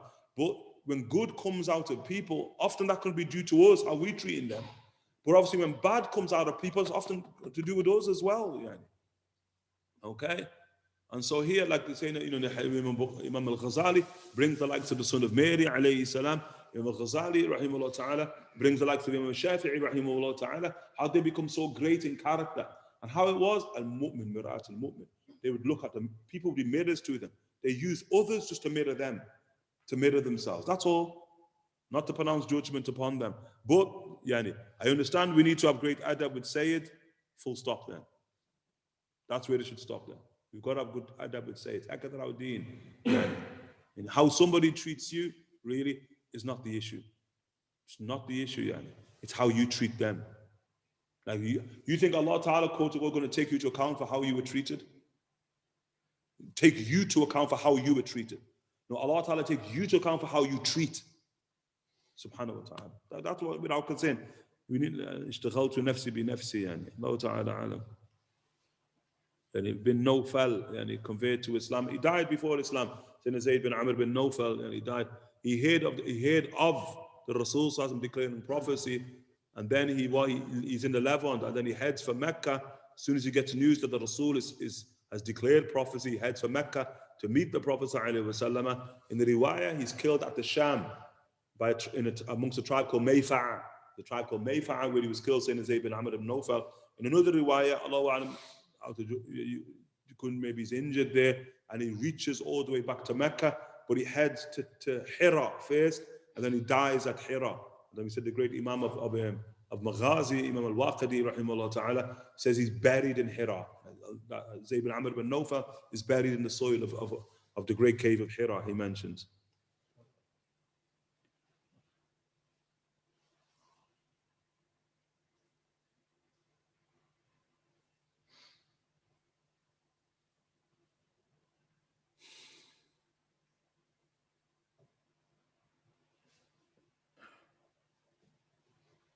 And with the saying of the Prophet ﷺ after Hamza's death, and Ali with Amr ibn Wood's head, is a mutilation forbidden in Islam? Yep, to mutilate forbidden in Islam ordinarily. And to mutilate, tamthil, yani, that's sort of thereafter. Okay? But then the Imams can make mention of that. Yani, Imams can make mention of it. Yani. But don't think that what Sayyidina Ali ibn Abi Talib is doing is mutilation. Yani.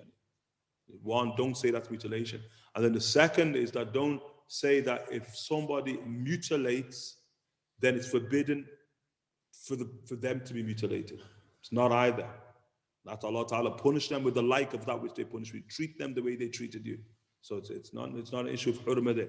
But if it's ibtida'an, if you go and take someone and mutilate them ibtida'an for no reason, then that's what you're speaking about there. But it should return back to the law. Why did the Abbasids kill people from Ahlul Bayt during the reign? Again, not our daras, and again, these are more sort of sensitive points, inshallah ta'ala.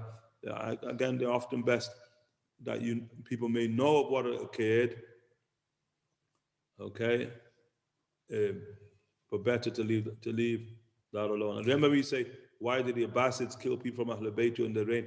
Yet they were descendants. I mean, the Abbasids, one, are not like the Umayyads. But then when it comes to the issue of the Abbasids, it's that the Abbasids, just as a point on point, I mean, this is the issue of power. This issue of power. And remember, real power always lies not just in the family of the Prophet ﷺ, but the family from the Prophet ﷺ, who the elect of the awliya. And that group of people will always be a threat to any type of power nexus. Yani. And that's how you can understand the issue of the Abbasids. Yani. Okay. Do you have any indication in prophecy of slavery returning again towards the end of time? Allah Ta'ala. Just we ain't there yet. Yani. Just out of curiosity, was Zayd ibn Harithah married to both Barakah Ayman and Zainab bin Jahash yani, at the same time? Yani, it's not necessarily mentioned that's the case. Yani. Is there any sound narrations in regards to where Usama ibn Zayd is buried? Allah Ta'ala alam, but Medina is what is said. Yani, I pray you are all in the best of states. Inshallah, was the Prophet was sent back to Mecca after entering Busra or before. If you mean in the issue of Buhaira, he doesn't enter Busra at the instant of Buhaira when he's 13 years of age. But he will enter Busra when he's with Maysara on the actual trade caravan for Khadija. Okay? Wa alaikum salam wa barakatuh. I appreciate you're very busy. We consider doing publicly available. Publicly available, see the lesson after the Rabī reading. Well, Allah Alam, what are you going on about? What are these classes? These are publicly available. What are we going on there? And likewise, aren't you in the madrasa as well? What are you doing? In the madrasa. Didn't you get your classes in Sirah? What about the classes you've got in the madrasa right now? So if I can't need to be a student, Shadi. Did you say that the youth is someone who is feminine? Yeah. Also lacks jealousy for their women. Yep. And wa alaikum salam wa barakatuh. I was present at every class except one, that I would leave Zoom to watch the YouTube live stream. The brothers on the telly, maybe to acquire the book. Yeah, of course. No, mashallah, Allah bless you. And they'll give you a pass, don't worry, inshallah ta'ala. For today's lesson. Inshallah ta'ala. Did Abu Talib accept Islam in this lifetime? Allahu Alam Basim, I don't think you're like Nuh. You're like Noah there. Because we've dealt with this issue sufficiently on at least 2 different occasions, I think, inshallah ta'ala. So maybe try to look back at the classes in, I think Mansour has sent them up onto YouTube or what have you. So you can look back at the classes for the answer there, inshallah ta'ala. What was the difference between our beloved, sallallahu alayhi wa sallam, Hamza and Abbas, radiallahu anhum? And that there is, we said they're of a similar age. It's mentioned saying Hamza is like 2 or 3 years older than the Prophet sallallahu alaihi wasallam. Saying Abbas is like 2 years older than the Prophet sallallahu alaihi wasallam. So then Hamza and Abbas are of a similar age. Could you just clarify the word ghaira means? And ghaira is a degree of jealousy or protectiveness that one has over that which is dear. Okay, one has a dear. Yani. So often it's referred to one's women folk. So in terms of a man, ghaira is the protectiveness that a man will have over a woman. So it could be his mother, could be his sisters, could be his daughter, could be his wife or wives. That's ghaira. And then that ghaira doesn't only extend to your women folk, because again, in the ummah, it extends to any, like you can have ghaira over Muslim women, yani, as a Muslim man. Like we said with the Prophet sallallahu alaihi wasallam, Qaynuqa', the battle of Qaynuqa'. And the whole Qaynuqa' is over a woman. Yani. That's the ghaira of the Rasul sallallahu alaihi wasallam. But then it goes beyond, yani, quote unquote, just the issue of the protectiveness over women, but it becomes like protectiveness, as we said, over things like religion and the shi'ar of religion in and of itself. And the people of religion, there can be a ghaira of it. That's why the Prophet sallallahu alaihi wasallam said, Sa'ad khuyur wa ana akhyar min Sa'ad wallahu akhyar minni. Sa'ad has ghaira, but I have more ghaira than Sa'ad, and Allah has more ghaira than me. And that's why you find out maybe in like the Old Testament and what Rabī say, God is a jealous God. That thing which whatever they mean, whatever it was there, but in Islam you don't understand that the ghaira of Allah subhanahu wa ta'ala. Allah is extremely protective over his sacred symbols, whether they be people, whether they be places, whether they be times. Yani. Allah is extremely protective over that subhanahu wa ta'ala. Akada ghaira.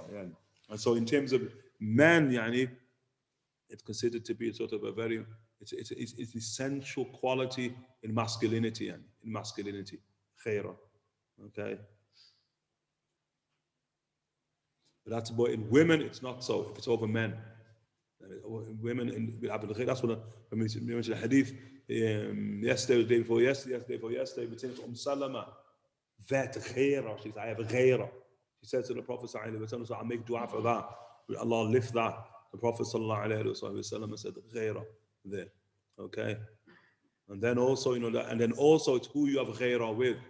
Because the same people, like it's like saying Umar ibn Khattab, the Rasul sallallahu alaihi wasallam, I entered in Hadith in Bukhari, I entered into a palace in paradise.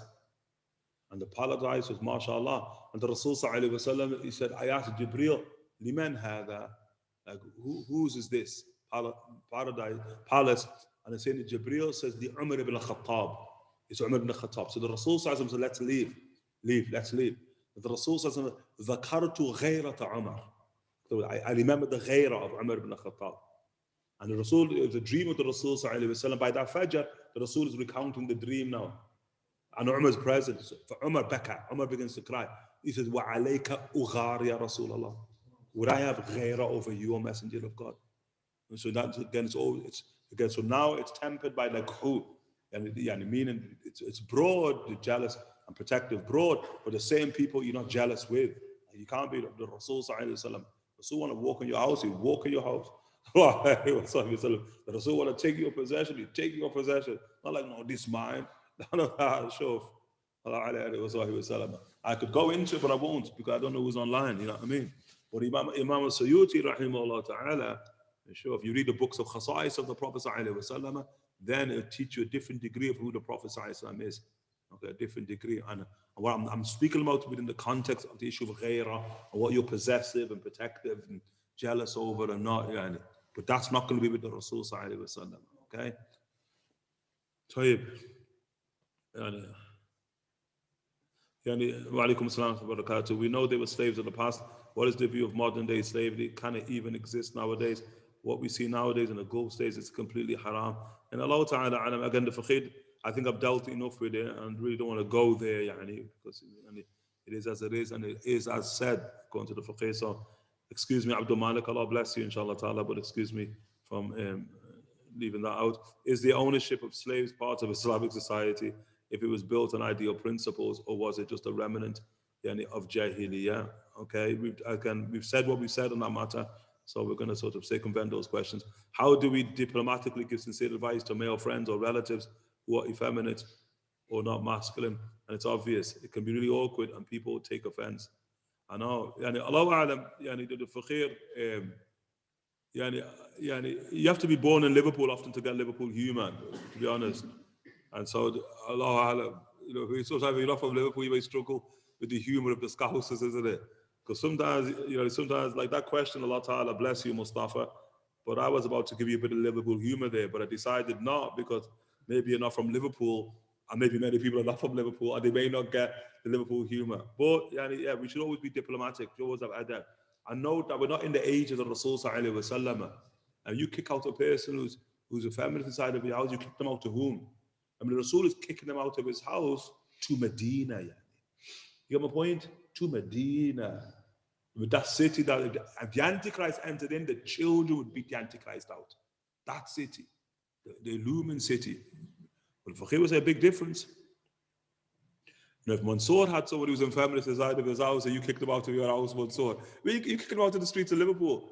You kick him out to Granby Street, or you kick him out to Pickler High Street. It's not going to go good, is it, Mansour? Is it? It's not going to go good. And so I don't know if Fakir would say, So we got to be careful. Context is always very, very important. Context. And with the Rasul sallallahu alaihi wasallam, we're trying to take people to Allah subhanahu wa ta'ala and to chain them to the presence of God. And we're not trying to sever them from Allah subhanahu wa ta'ala and chain them to the presence of the devil and the Antichrist. So make sure nobody start going home now and start investigating, giving people the masculine test and what have you, and kick them out one time. None of that, Khalas, people got to calm down. As I said, religion, I mean very clear, religion nowadays and age, you better be concerned about yourself, because we are far from where we need to be, all of us, without exception. We're far from where we need to be at, So let us have a greater preoccupation of making ourselves right, And often maybe we should kick ourselves out of the houses because none of us are acting like true men anyway, are we? Miguel. Like Miguel be homeless if we put them on test day. Miguel, if you're homeless, son. Blessed Allah, salam alaikum. Yeah, sure. Was Sayyidina Rayhana one of the blessed wives of the Prophet sallallahu alaihi wasallam? No. Alaikum salam wa barakatuh. Alaikum salam wa barakatuh. You mentioned a few days ago that Hadr Umar anhu, Rawat 942. What was his height in comparison to our Prophet sallallahu alaihi wasallam's height? All you need to know is that the Rasul sallallahu alaihi wasallam never does he walk alongside somebody in tradition, say that he appears bigger than them sallallahu alaihi wasallam. That's always. يعني ما شاء أحد ما جالس أحد. Rasul never walked alongside anybody, nor did he sit alongside somebody. And it was said that the Rasul sallallahu is Rabā, or atwal min Rabā. So as we mentioned, the Rasul sallallahu, you say he's taller than 6'3" in terms of height. With somebody who's ذاهب الطول, يعني ذاهب الطول, like the مخططون, those like Abbas, مخطط like Ubadah ibn Samit, مخطط like Hamza, مخطط like Umar ibn Khattab, they're like Qais bin Sa'd ibn Ubadah. These are مخططون, they sit on, they mount animals and their feet touch the ground. It's huge. They're towering in terms of height. Radiallahu anhum wa ardahum, okay? But when they walk alongside the Rasul sallallahu alaihi wasallam, they pale in terms of the height of the Prophet from his miracles sallallahu alaihi wasallam. He said leadership is placed inside of height. But all the slaves of the Messenger of Allah sallallahu alaihi wasallam, yani believers, we're not. Remember here, you say with all the slaves of the Messenger of God. Remember, we're not speaking about slaves. He hasn't mentioned slaves, yani. He's mentioned freed slaves. Make sure. Shuf. We haven't did a chapter of the slaves of the Rasul sallallahu alaihi wasallam. I in the chapter is the freed slaves of the Messenger of God sallallahu alaihi wasallam. So like, hold on, and wait a minute, slow down. You move too fast, yani. My granddad is in Bangladesh. He's very ill, and his time is inevitably near. And could you please pray that he departs with shahada on his tongue on the blessed day of Jummah. Allahu Alam about on the blessed day of Jummah, inshallah ta'ala. But mashallah ta'ala, Allah ta'ala has already prescribed for him that which is best for him, subhanahu wa ta'ala. Allah subhanahu wa ta'ala yaltuf bihi wa yassir lahu, inshallah ta'ala. Barakat Sayyid al-Mursaleen, sallallahu alayhi wa sallam. Wa alaikum assalam wa barakatuh.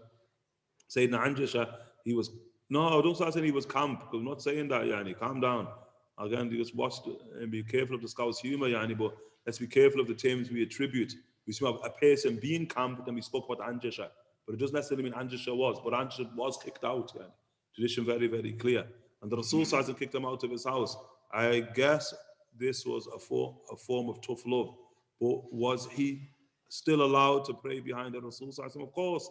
Was he still integrated with society? Of course. Did he ever become a very masculine man in the end? Maybe. Or was he camp until he died? I don't know. But the bottom line, radiyallahu anhu wa radu an. Radiyallahu anhu wa radu an. Radiyallahu anhu wa radu an. And just so we could maybe to put a bit of balance here, so we just sort of get it. There will be people who were once camp in Jannah, yani. Make sure we understand that, yani. Amjad, you with us? Just making sure Manchester, yani, he's all understand that, yani. That there were people who were once camp inside of the world, but there be people of Jannah. So let's make sure we as Muslims, quote unquote, like we observe a proper prophetic criterion, yani. But remember, the house of the Rasul sallallahu alaihi wasallam, that is the house, and it's going to be held to the highest possible standard, yani. Make sure we understand the highest possible standard, the house of the Prophet sallallahu alaihi wasallam. But if you've been kicked out of the house of the Rasul sallallahu alaihi wasallam to Madinatul Munawwara, mashallah ta'ala. You with it? Like, mashallah tabarakallah, yani. Still, there's khair here in that, no doubt. Where did all of the Prophets' slaves live? Did they have their own families and dwellings? They live in the house of the Rasul sallallahu alaihi wasallam, the houses of his wives, etc. Some of them, if they're married, obviously they have their own dwellings. In the cases Abu and Rafi', etc. Was the feminine guys kicked out by the Prophet and made homeless? Yani, no one's really homeless in Medina, although you have people living in the mosque. But again, it's like there's not homelessness like we understand it today. Remember, homelessness in the age of Rasul sallallahu alaihi wasallam is a virtue. The Rasul passes by a man in Medina and he's building a house made out of bamboo, reed. He's building a bamboo house. Bamboo, yani. And the Prophet ﷺ walks past and he says, "Ya Fulan, oh so and so, the affair is too dire for that, yani. You ain't got no time to start building a house out of bamboo, yani. The affair is too dire, yani." The Prophet ﷺ says. You understand the point? Remember, the great of the prophets, yani, Isa ibn Maryam, his quilt was the canopy, was the sky, yani. That was the quilt of Jesus, alayhi salam. Everyone got the point? So you can't look at homelessness the way we sort of see homelessness today, yani. I'm talking the age of the Prophet sallallahu alaihi wasallam. In our religion in and of itself, homelessness is a virtue, yani. It's a virtue in our religion in and of itself. And that may be also one of the reasons why when we see the homeless in our societies, we should see them from a perspective as having some type of virtue over and above us, and thereby treat them accordingly as virtuous people. Oh no, but I can smell alcohol on them. You just smelled alcohol on many of the Sahaba. What are you saying, yani? What are you saying? Sure, like that's your reason to mind your own stinginess inside of yourself, yani. You get the point? When you gaze upon a person, gaze upon them from the best possible light. Look into them and see, do they have any of the sifat of nubuwwah? Do they have any of the sifat of kamal or madh? Any of those sifat? And if they do, treat them with that sifat. Interact with them in accordance with that sifat alone, the attribute alone in and of itself. Okay, I have read and heard that there are many common vaccines that are given which change the nature of humans. Yeah, it's called the food we eat, making men more feminine and women more masculine. It's called the food we eat. The food. It's in the food. It's in the food, yeah. Many of these toxic vaccines were given to children since birth and could be one of the causes of people changing their genders later in life. Qamarun. Yeah, you're right, 100% right. But don't think it's just in the vaccines, like the one, you know what I mean? The Scousers are queued up to have quote unquote. Don't think it's just in the vaccines, yeah. It's in the food, yeah. It's in the water. The water, you know, the experiment that they wanted. He said that once they were mentioning about young girls in Peru. This is in Peru. So in Peru, like they normally, a girl would normally reach puberty at 13 years of age in Peru. And then they found that the girls were now reaching puberty at 9 years of age. And they were trying to figure out why. And so what they did, they decided for a period of time to take the girls off meat, and it reversed itself. And so what they were talking about, like it was like the estrogen content that they put in there, which is you find in a lot of the foods that men eat, estrogen, which is the female hormone or what have you. Yeah, and that's what we mentioned before. Like it's not really an over-masculization of society. Like Allahu A'lam, it's not like you're seeing an over-masculization of women, okay, in terms of the intent of society. But you're definitely seeing an over-feminization of men. That's what we definitely do see, okay? That's the age in which we live in. And what that leads, when you over-feminize men, it leads to women compensating for that. That's what creates a type of masculinity in women, because they're now compensating for the vacuum that men themselves are leaving. Okay? It's not that they're absolved of, the Rasul said what he said, but we've got to sort of understand how the condition that we find ourselves comes about. But Qamar, Allah Ta'ala bless you, no doubt. That's why the Rasul sallallahu Ya Rab, Ya Rab, you know, when the man in Sahih Muslim, Hadith Abu Hurairah, when he's saying to Allah, Ya Rab, my Lord, look what the Prophet, وَمَطْعَمُهُ haram. Look, his food is haram. وَمَشْرَبُهُ haram. And his drink is haram. Yani, وَمَلْبَسُهُ haram. His clothes are haram. وَغُذِيَ بِالْحَرَامِ. ما معنى غُذِيَ? غُذِيَ, medicine. The ghidha, because he's already mentioned food and drink. So what's the other type of ghidha that we administer to our mouths? Medicine, yani. Medicine, we have to be careful, yani. Like what they put inside of quote unquote, they administer to the human being with those medicines that they have. Can we expand a little on the masculine and feminine trait? No, we can't. Can some females be a little more warrior-like in nature than some men? Like, I don't know about some men, and Allah, why we should be comparing women to men or men to women here. No, that's not the comparison here. But can certain women be more majestic in nature? Yes. That's clear. That's we said that's a narrative of two cities. So the Ansariyat clearly were more majestic in nature. And the Qurayshiyat, the Mekkiyat, were more beautiful in nature. If you look at the dichotomy or the opposites, the duality of beauty and majesty, that's clear, yani. That's clear. So when you speak of most of the women warriors, it was Ansariyat, yeah. Ansar, it was known for it. And like we said, that's the beauty of these opposites, because Medina, a softer place where you'd consider it can produce softer people. Mecca, a harsher place where you'd consider it make a harsher people.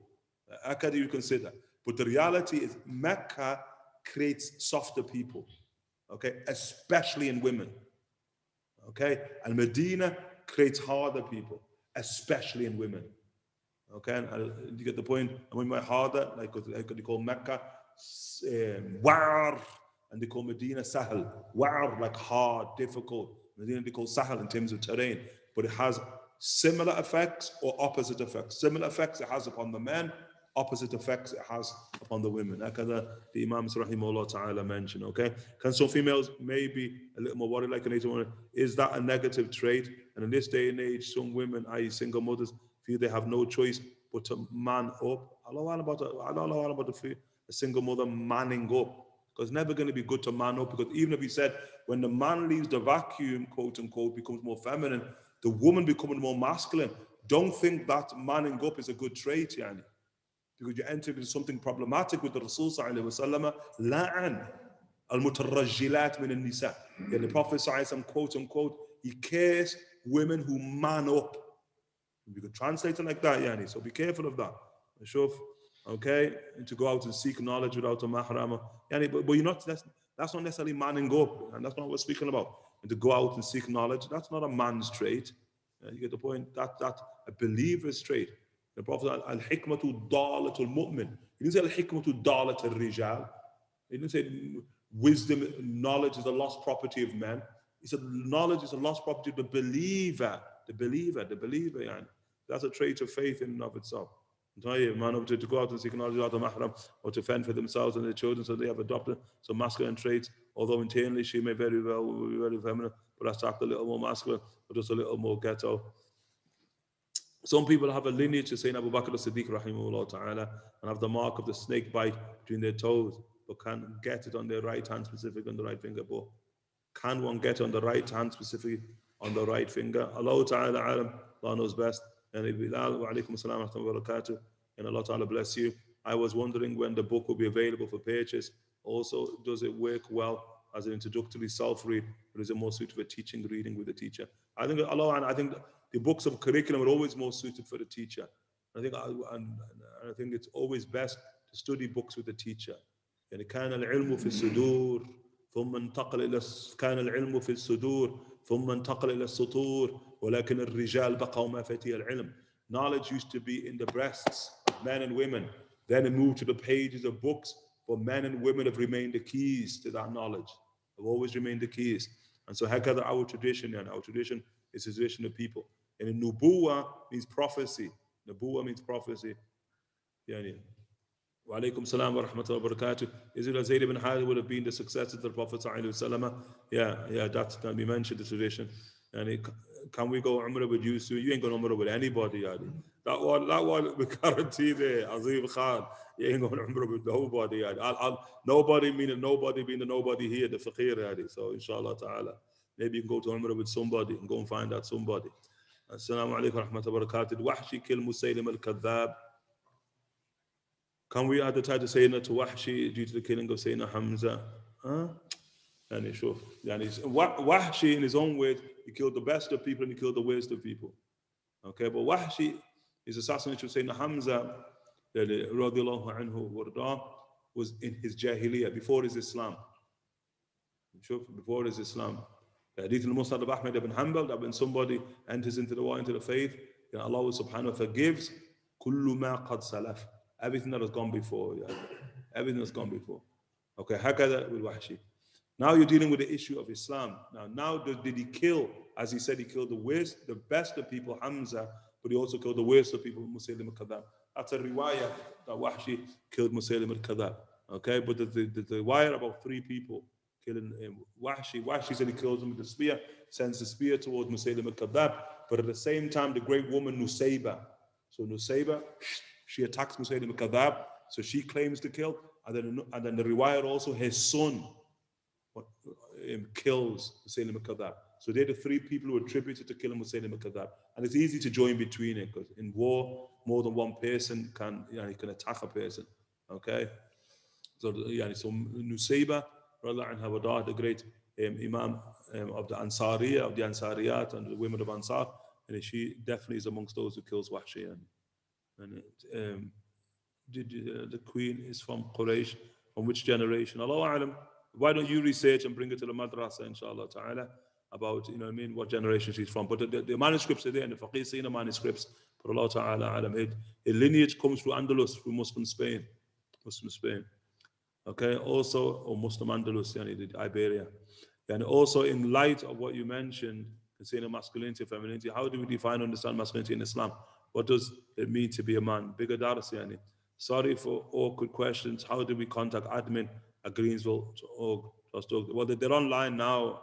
Let me just have a look. See that name, Amir Siddiq there? I can see his name on the top there, Amir. Sure, if Amir Sharif wants to contact you, Amir. So, Amir, if you can contact Sharif so he knows how to contact you. Can you please elaborate further on the attributes that mentioned to have a quality to the board question? Dr. Daras Ahmed, inshallah ta'ala. Was Sophia's rearing of Zubair unique to her parenting in regards to the violence towards him? Maybe you could say that. You could say that maybe it was unique to her parenting. It definitely wasn't necessarily the norm, but she certainly raised one of the greatest people the world's ever seen, and she certainly achieved what she tried to achieve, which was what she intended to achieve, rather, which is to create a warrior of the highest caliber. That's what she said. I'm raising a man, I'm raising a warrior. And mashallah ta'ala, did she do that since the Sophiya? And Islam, when it comes to deen, how does one take his akal out of it and submit without getting OCD about it? Allahu alam, Islam, what we'd say, that you need to study at the feet of Allah Ta'ala's people. Leave that to them, more so. If you ask that type of question without being in the circles of knowledge, then Allahu alam, the answer will not, quote unquote, fulfill the intent. Okay, this is the issue of tarbiyah, and that tarbiyah is found inside of the circles of Ahlullah, of the people of Allah subhanahu wa ta'ala. Do munshid who sing with nice and beautiful voices be reprimanded on the expelling of the companion you mentioned, or should we avoid? It's not just about his voice, but the Prophet is speaking about it. This is the voice with women. Remember, Anjasha, just to get the question, he's exclusively with the women of the Prophet exclusively with the women. You get the point? And that can have a meaning, because the tradition, there was other camel drivers who the Prophet would not put them amongst his women folk. You get the point? Because this now issue, because there's different types of masculinity. There's a type of masculinity, quote unquote, that you're going to be fine with that masculinity in amongst your women folk. But there's a type of masculinity you wouldn't be fine with them being amongst your women folk. And so the tradition clearly states that there was certain of the Hajj who the Rasul, no, you go and drive the man over there, you go over the man. Sure. But then Anjasha, you get the point. You're there. Anjasha, the Rasul allowed amongst the women folk, sallallahu alayhi wa alihi wa sallam. That it's clear in the tradition. So Allah Ta'ala alam. So it's not his voice. And if it's not his voice, why he's kicked out? Don't associate his voice with his nature. Just that he did have a beautiful voice, mashallah ta'ala. Someone is camp, what program would you suggest for them to make them more masculine? Allah ta'ala alam, Allah alam, what program? And this is the age where we're just all struggling to be afloat here, as if all the solutions are here, and as if all the solutions are out there. They're not, At this age, we've got a lot of work to do, unbelievable amount of work we've got to do, And the questions that you're asking, they're valid questions, but where are the answers to them? Should we all, as men, take some form of synthetic testosterone supplement to create a balance, to be a bit more rough and tough? Now, Allahu Alam, somebody's losing a bit of sort of common sense there, isn't it? What do you say? Well, you're a pharmacist. What do you say, Amjad? Yeah, we've got a pharmacist here, and he's saying, please do not take anything that is synthetic, okay? And especially if it's testosterone. Is it true that the Prophet ﷺ told Wahshi to never come in front of him again? We've dealt with the issue previously in the previous durus, inshallah ta'ala. What is the difference between the case of Allah subhanahu wa ta'ala and his anger. In the case of Allah subhanahu wa ta'ala, case here literally means to be distant from Allah subhanahu wa ta'ala's mercy, to be distant. Okay?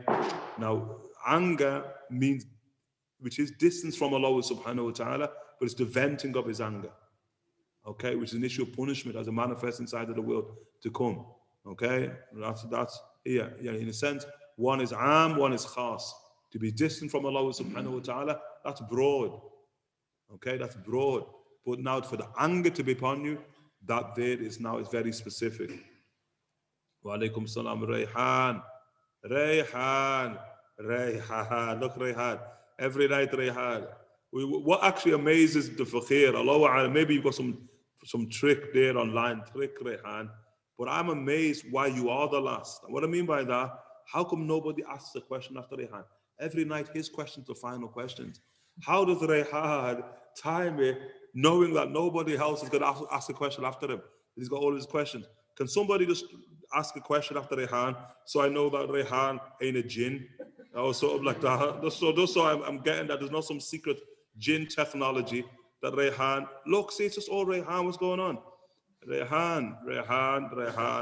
We can't be like this, Rayhan. What is a burda exactly? A burda is a cloak. A burda is a cloak. A rida is more of a scarf, but a burda is a cloak. Okay, a green burda. Yeah, the burda is more so a cloak. Okay, you mentioned that all the miracles of the Prophet the Quran are available for the ummah of the Prophet. So do you have any literature in English? We claimed about the miracles upon the hands of the Sahaba. And Allah Ta'ala alam. Obviously, Shaykh Yusuf ibn Nabahani has Karamat al-Awliya, 3 volume. Allah alam if it's translated into English. Okay, Hayat al-Kandahlawi's Hayat al-Sahaba. Imams of Hadramaut refer to it. So if Imams of Hadramaut refer to it, then I'm sure there's benefit in it, inshallah ta'ala. In the midst of this COVID hysteria, I see my masajid requiring everyone to wear a face mask at all times, even in prayer. Is this permissible? Well, obviously it'd be permissible. Why wouldn't it be permissible? Like, what's the face mask got to do with salah? Like, what's it got to do with the rules of prayer? So obviously it's fine, yani, wearing a face mask.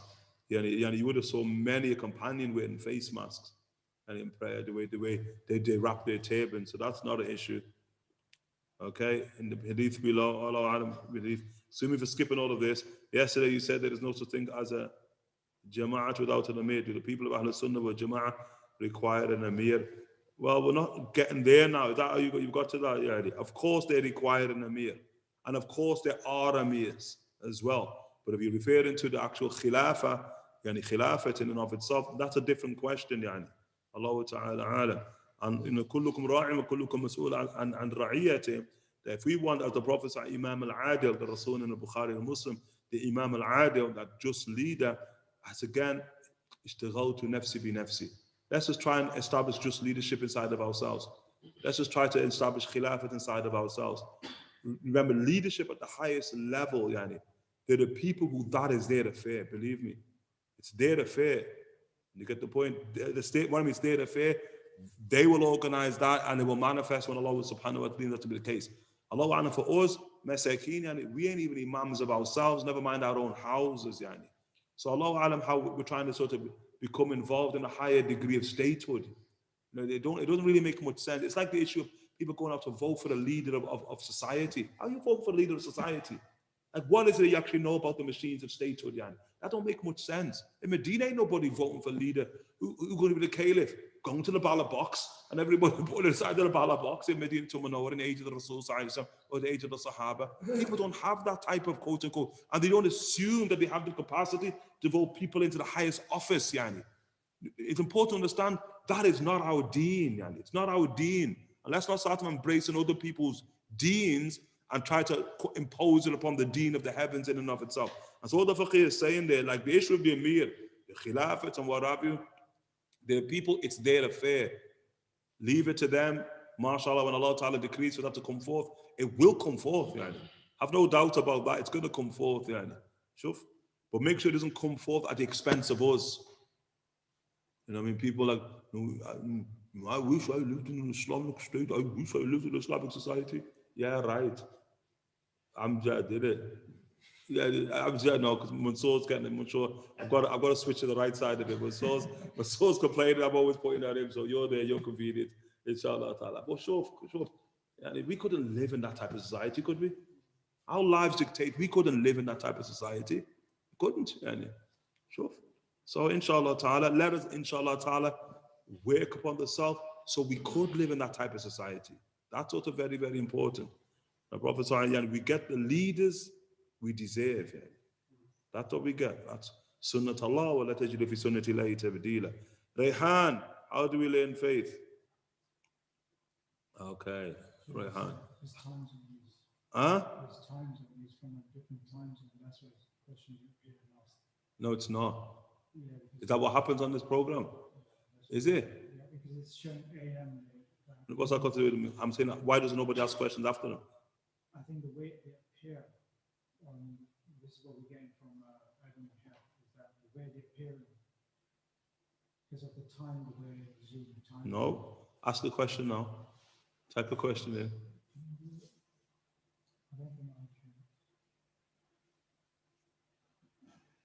Oh, it is. You're right there. See, Abdul-Malik just asked the question. There. You're right. Gin technology in it. Abdul-Malik just did it. Yep, it is the way it works. Tayyib Rayhan, excuses for all the rest of them, inshallah ta'ala. Muwafaqeen, inshallah ta'ala. We'll have a few more classes left, inshallah ta'ala. We have a few more classes, inshallah ta'ala. 2, 4. We have 4 classes to the end of Rabī al-Awwal. As we said, 4 classes. So we're going to try and finish the book in 4 classes, which is a lot of reading, inshallah ta'ala. With the exception of the last chapter, which is upon the death of the Prophet sallallahu alaihi wasallam. We're going to leave that to the khatam, which will take place at a to-be-announced time inside of the month of Rabī al-Thani, inshallah ta'ala. Muwafaqeen, Allah ta'ala bless you all, inshallah ta'ala. Wa sallallahu ala sayyidina